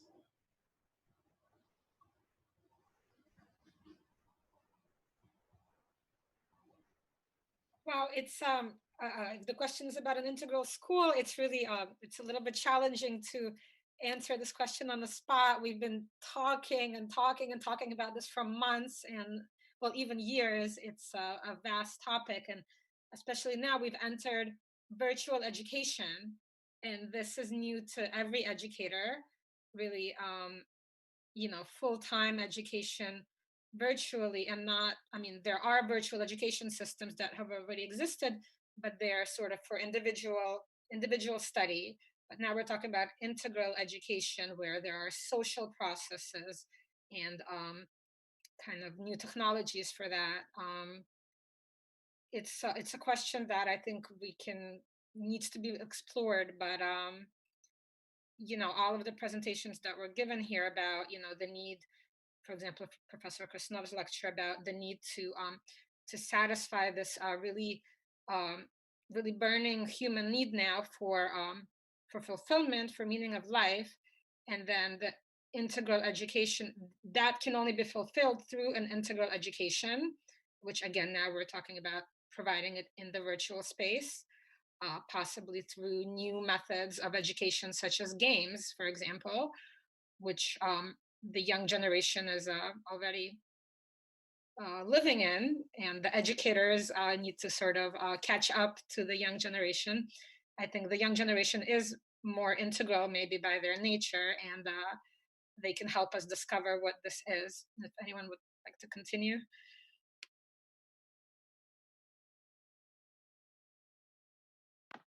If possible, I would like to add on. I would see that the integral school today, it should be core values of human connection, of the connection between people. If you are talking about roundtable workshops, rules of roundtable workshops, how to build connection circles, how to talk with each other, listen to each other, comprehend each other, contribute and help each other to come up with something common versus separate, that's exactly what we should teach. And it actually applies to all levels of humanity, from the kindergarten, okay, up to the senior homes. It's for everybody. And this methodology should be taught as mandatory training, mandatory education everywhere, for the person that is today unemployed up to the top president of the whole world. It will take time. It's not one day, but slowly but surely get the people used, mostly the soft skills that mostly ignored in vast majority of the industries, that we need the hard skill. Do your job, or you are not doing your job. But we are coming to the point to allocate the time for training education, and then teach and allow the environment that people start to work together and feel each other. This is exactly what we need at all levels and all disciplines. Thank you. It has to be mutually important for the people who wants to get this education and for the people who want to provide this education. If we don't get to this point of connection between people who provide and people who needs this, we will not go anywhere. So that's integral.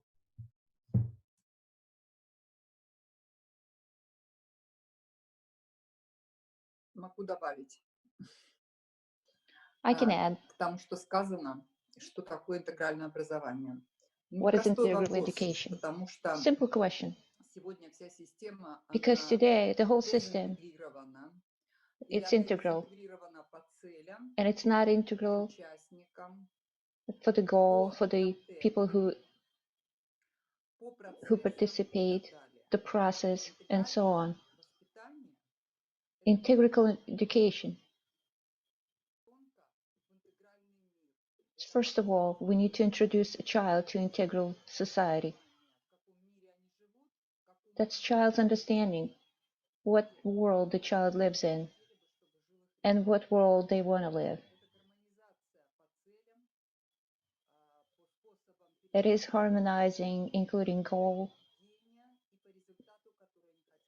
and the behavior and the results that they want to see. Education is a different level. They need integration. First of all, the relationship between the participant and the relationship. The first of all, teachers. They should establish the goals, how to reach that integral relationship. And the children will be participating fully.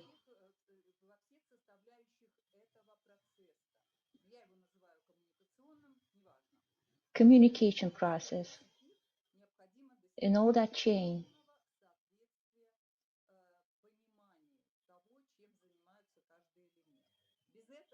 we need to reach full understanding what each element, how each element sees itself there. Integration is a necessary process, and we should reach unity in this process, how we see the world tomorrow. Thank you. Если можно, я тоже скажу несколько слов. Professor Hachituran would like to say a few words.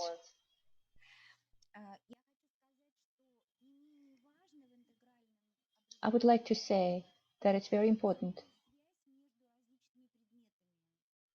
It's a relationship between different objects. It is a very vulnerable place today. The consciousness of pupils and students, all objects perceived as a separate object that's not harmonized and not included in one object.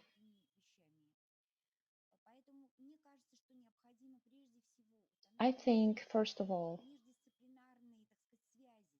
we need to establish connection between different subjects in school, in college and universities. So the child and student, so they would see the cohesiveness in the world. It is a connection between different subjects and the subjects in class.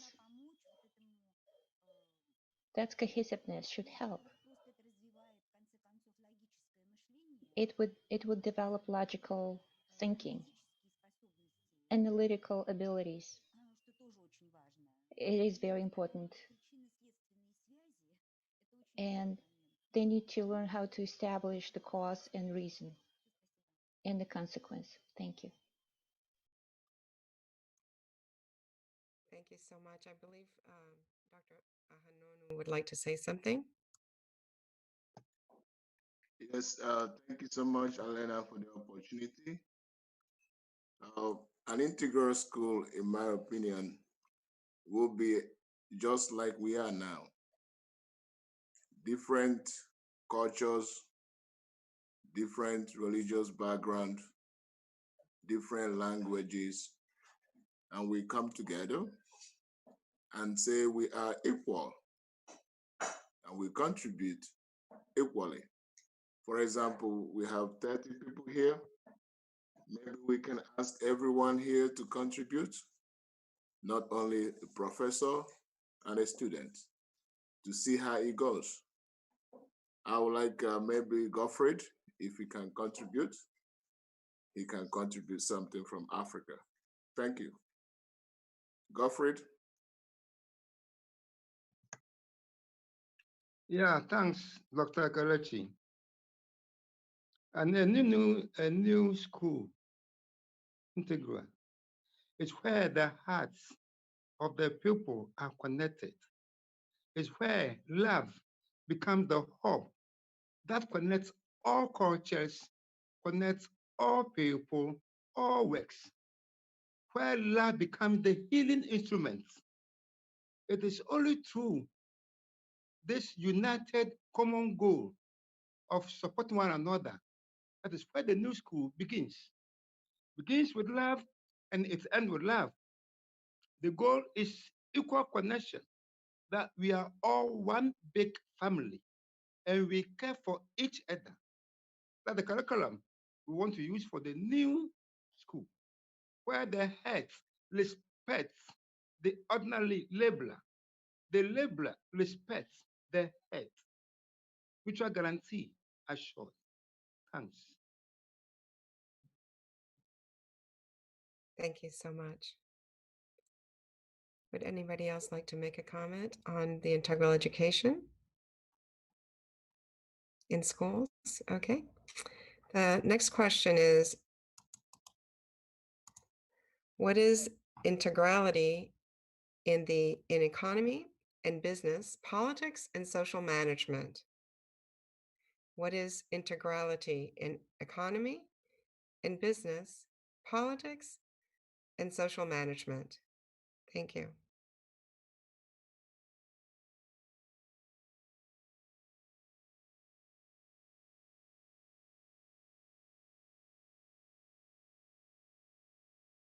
Начну. Я хочу сказать, что это то же самое, что интегральность в образовании. It's the same as И integral об этом уже education. хорошо сказал и Эрнест Ицкович, Ernest said и very good about it. Краснов Владимир. And Об этом Vladimir говорил Krasnov. He was talking about it. Врач. Забыла фамилию. A doctor. Ангелов Саша. Oh, Angela. Александр. Alexander Angela. Об этом шла речь.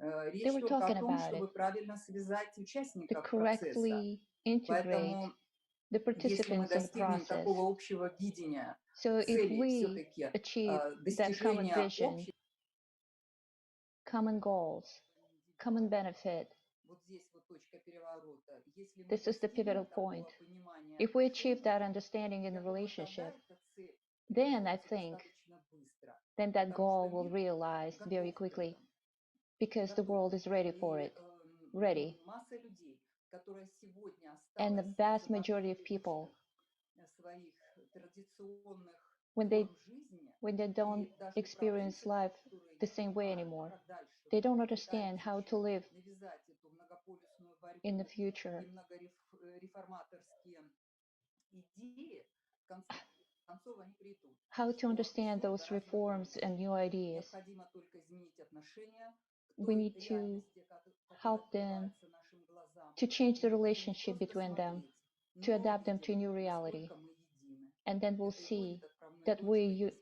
изменения united всех in reality. наших And моделей. that would be Спасибо. the turning point. Thank you. Go ahead, Ernest. Thank you. Thank you so much, Professor Valentina. Actually, I would like to continue exactly to the same direction. Actually, I believe that is the opportunity maybe to give a huge compliment to Professor Efraim Eliav and to all the friends and everybody who's connected here for this beautiful idea and the initiative and the effort that they put together, the Kelechi that already like a breakthroughs like for centuries ahead. Okay, might open to have the first IWRI branch in Czechoslovakia. That we are actually we are the change. we are making the change right here and right now.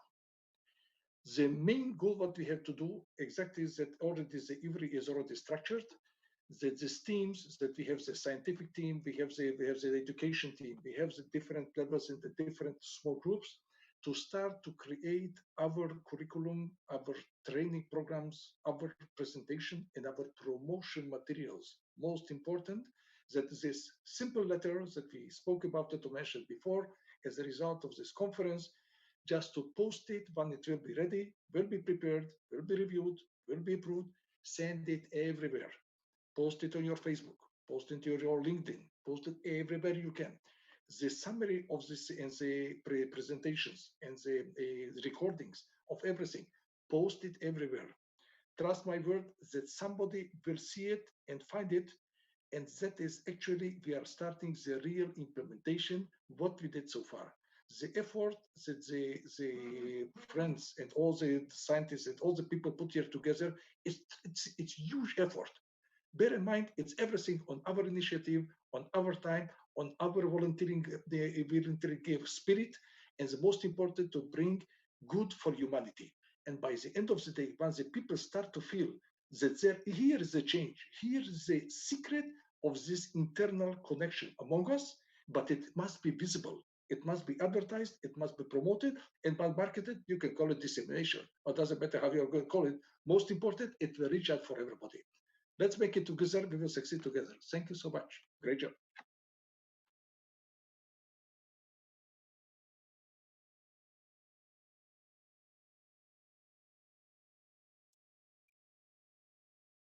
Would anybody else like to offer?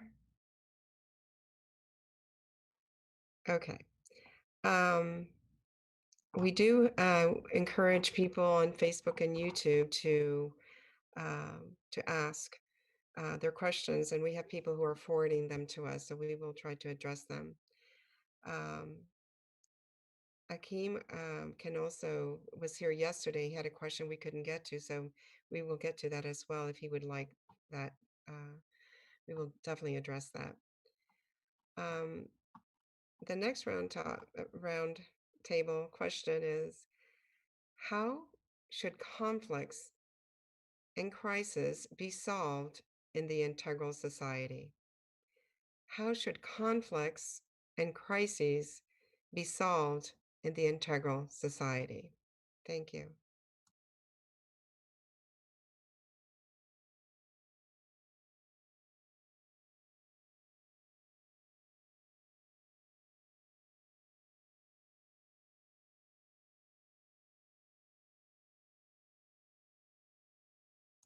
Thank you, Ernest. Really, I don't want to jump first, but I see not too much people jumping to respond. But somebody has to start. Sorry. Sorry. Slow, please.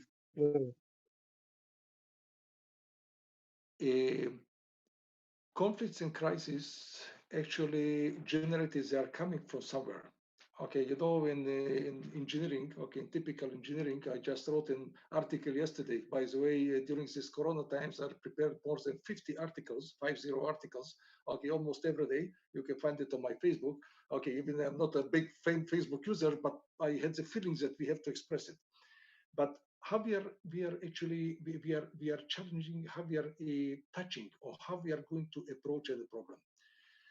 The key that we have to learn and study, especially myself, I'm not talking about somebody else, talking myself, to listen to each other. While you are listening, you are already resolving 50% of the problem. 50% of the problem. It's the same when you are asking a question, as the teachers educated will attest it, that the answer is already 50% of the question. If you know exactly, as I mentioned once before, if you ask the right question, you will get the right answer. But the most important actually, to feel it, to which direction we are going. And now here, IWRI, this forum is bringing us, okay, from a point from the Corona, and we are just about start to what is called, call it in the social media, back to normal, that is far away from back to normal. It for sure not the previous normal. It will be a new normal, but this new normal, we can actually guide it or we can actually lead it. We are here. That is a forum, as Dr. Ann and Sasha Angelo, my friend, mentioned beforehand. Okay, that is a forum that can make the change. So how we are going to resolve, answering the question, the problems, conflict to solutions, roundtable workshops, connection circles. That exactly that we have actually to once again to post and show and demonstrate and explain, and every activity, what we are doing, record every activity, every discussion, and everything that we are building together, even these meetings that we are running together, okay, post them on the internet, record the meetings, post it to see how the people were going to react, and somebody will see that somebody other people are caring about our future. Because if we try to see what to the point that we came now with the corona is a complete global failure. We are offering a global solution. And the solution, it's for sure, if we are not able to start to listen to each other and consider each other, we are not going nowhere. But let's start with the soft, with the people that are ready to listen and ready to collaborate with us. This one, we have one circle, later on another circle, and slowly but surely, we start this whole transformation from the pre-corona times to the new future, to this brand new world that we already experienced and feel together. Thank you so much. Sorry for the long story. May I offer an answer to this question? Again, it's about conflicts and disasters, right? So I'm actually, I gave a presentation yesterday about aesthetics, and I'm actually in the middle of my next paper that I think relates to this topic that I think is a very important one. And again, so I'm working through this topic of sort of goodness, love, beauty, all of these sort of positive sides, right, of maybe integrality and harmony. But I think it's very important to be realistic and also kind of forward thinking that there will be conflict and disaster, and this must also be an essential part of integrality, that really there must be this the thesis, antithesis, and the synthesis as we continuously reveal greater forms of integrality. So again, I offer kind of the importance of this philosophical perspective on the disasters and crises that really allows us to maybe become more detached from the difficulty of these states, in order to accelerate the synthesis, the expansion of integrality in its positive manifestation. So the crises and disasters are sort of the negative manifestations, and really it's our human agency, which I think really we can implement through proper use of consciousness and actually free. This is the free will aspect. This is kind of our free choice to use our consciousness, our really highest human faculties, to accelerate our transitions through these negative phases. So that's kind of my current work, and I hope I'll be able to present a fuller version of it soon. Thank you.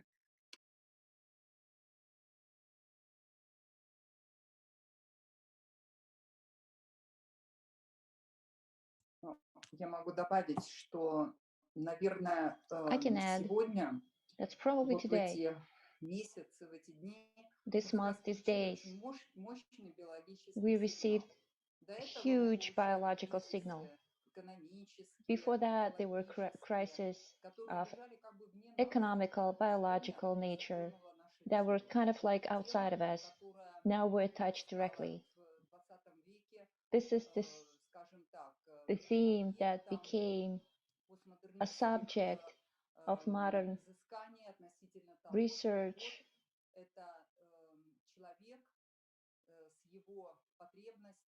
That's a human being with his demands, and the human being can reach the harmony with nature.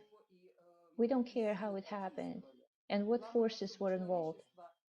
The most important thing that the humanity should realize that it's not a chance. This is a nature signaling us that governs everything. We should pay attention on our relationship because that's the root of the whole problem. And so to solve that problem, we need to look at the problem from the point that we're united. We should be united not only in the material world and our movements throughout the world, not just a social network, not just the participating in social network and promote your ideas, but we need to understand that we're not just bodies. We're united, universal consciousness that are ready to move to another new world. We need to realize that we're united system. The world cannot be happy when the child is crying. And this is metaphor. We need to feel that we're one body, one biological body. That's what the scientists were talking about. Today we became a system where everything is interconnected.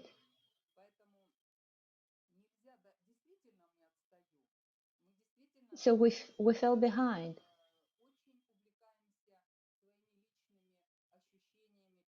We think about our own feelings and demands, but we need to see the unity, and that's our goal. We need to feel, to see, to sense this connection, and then we'll be ready. Then we'll be ready to overcome this sociological barrier that's within us. Thank you.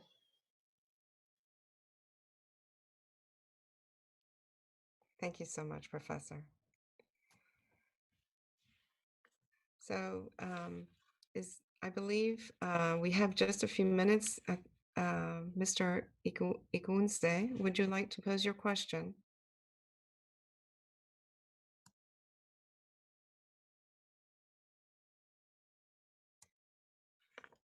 I think you're muted.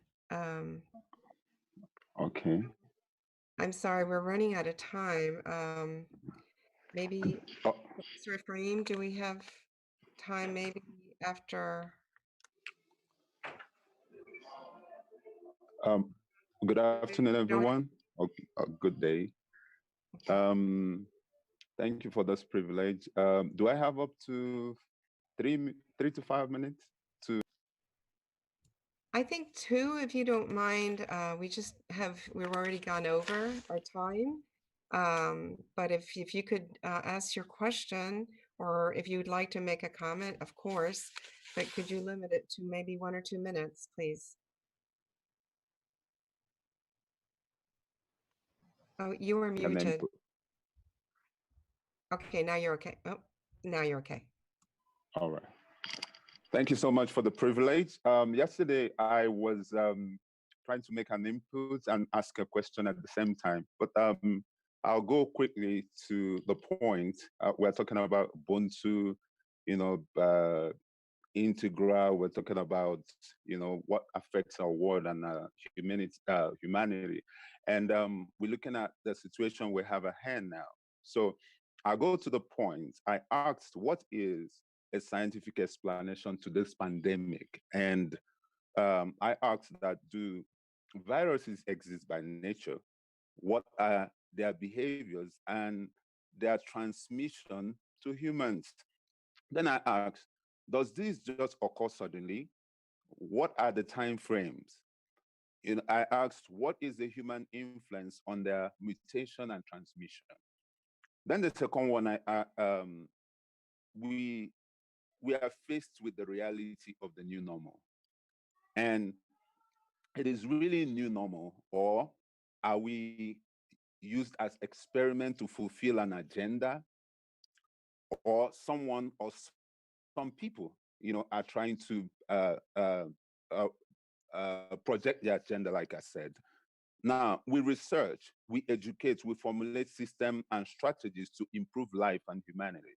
But are these based on Ubuntu, or are we just going to be formulating systems or playing catch up to suit those that are in control because of our unpreparedness as a result of abnormality called the new normal? Now, somebody mentioned yesterday when he was talking about the beauty of the celebrities, and I put it like this: the celebrities were drafted in to become teachers, and teachers were relegated to the background, neglecting their expertise, their training, their professions. This seems beautiful and creative, but is it normal or a process of gradualism to introduce an agenda? The former is perceived to have a voice because they are image, they have image, and these are people that we look up to because they have followership. Of course, the followership, but the later, which is the teachers, they are voiceless. They train a lot of people, they raise a lot of people, embedded in their researches and training and raising up the celebrities. Now we have the lawmakers, we have the unseen powers, we have people that direct what is happening in our world today. Probably, maybe if I have time, some other time, I can dwell in that. I think this is my question. Thank you so much. And thank you. Thank you so much for waiting. Well, before we conclude, I would like to thank all the translators and interpreters. We have, in the last 2 days, had quite a few people helping us out behind the scenes. So a big thank you to Sergey Tukubayev, Lola Tomas, Avital Lishitz, Natalia Kulkavin, Ernest Itzkovich, and Karen Levin. So, Professor, would you like to say a few words in closing? Thank you. Yeah, thank you very much, Alina. And I would like also to thank you for so nice moderation. I would like also to add my thanks to all the presenters and all the listeners. I have already got many feedback from people who has listened to all the presentations, and people want us to continue such kind of meetings, and we actually intend to do this. This time you have seen and you have listened presentations from the people who are fellows of our institute or close collaborators. And then maybe next time we will invite some external persons, professors, specialists in education and in different kind of fields, like we have done these 2 days. And we would like to have really multi-connections with the external people who are doing the same actually thing that our institute is trying to develop. So the integral point of view of the how we can solve the crises, how we can develop our world to be a better place for our next generation.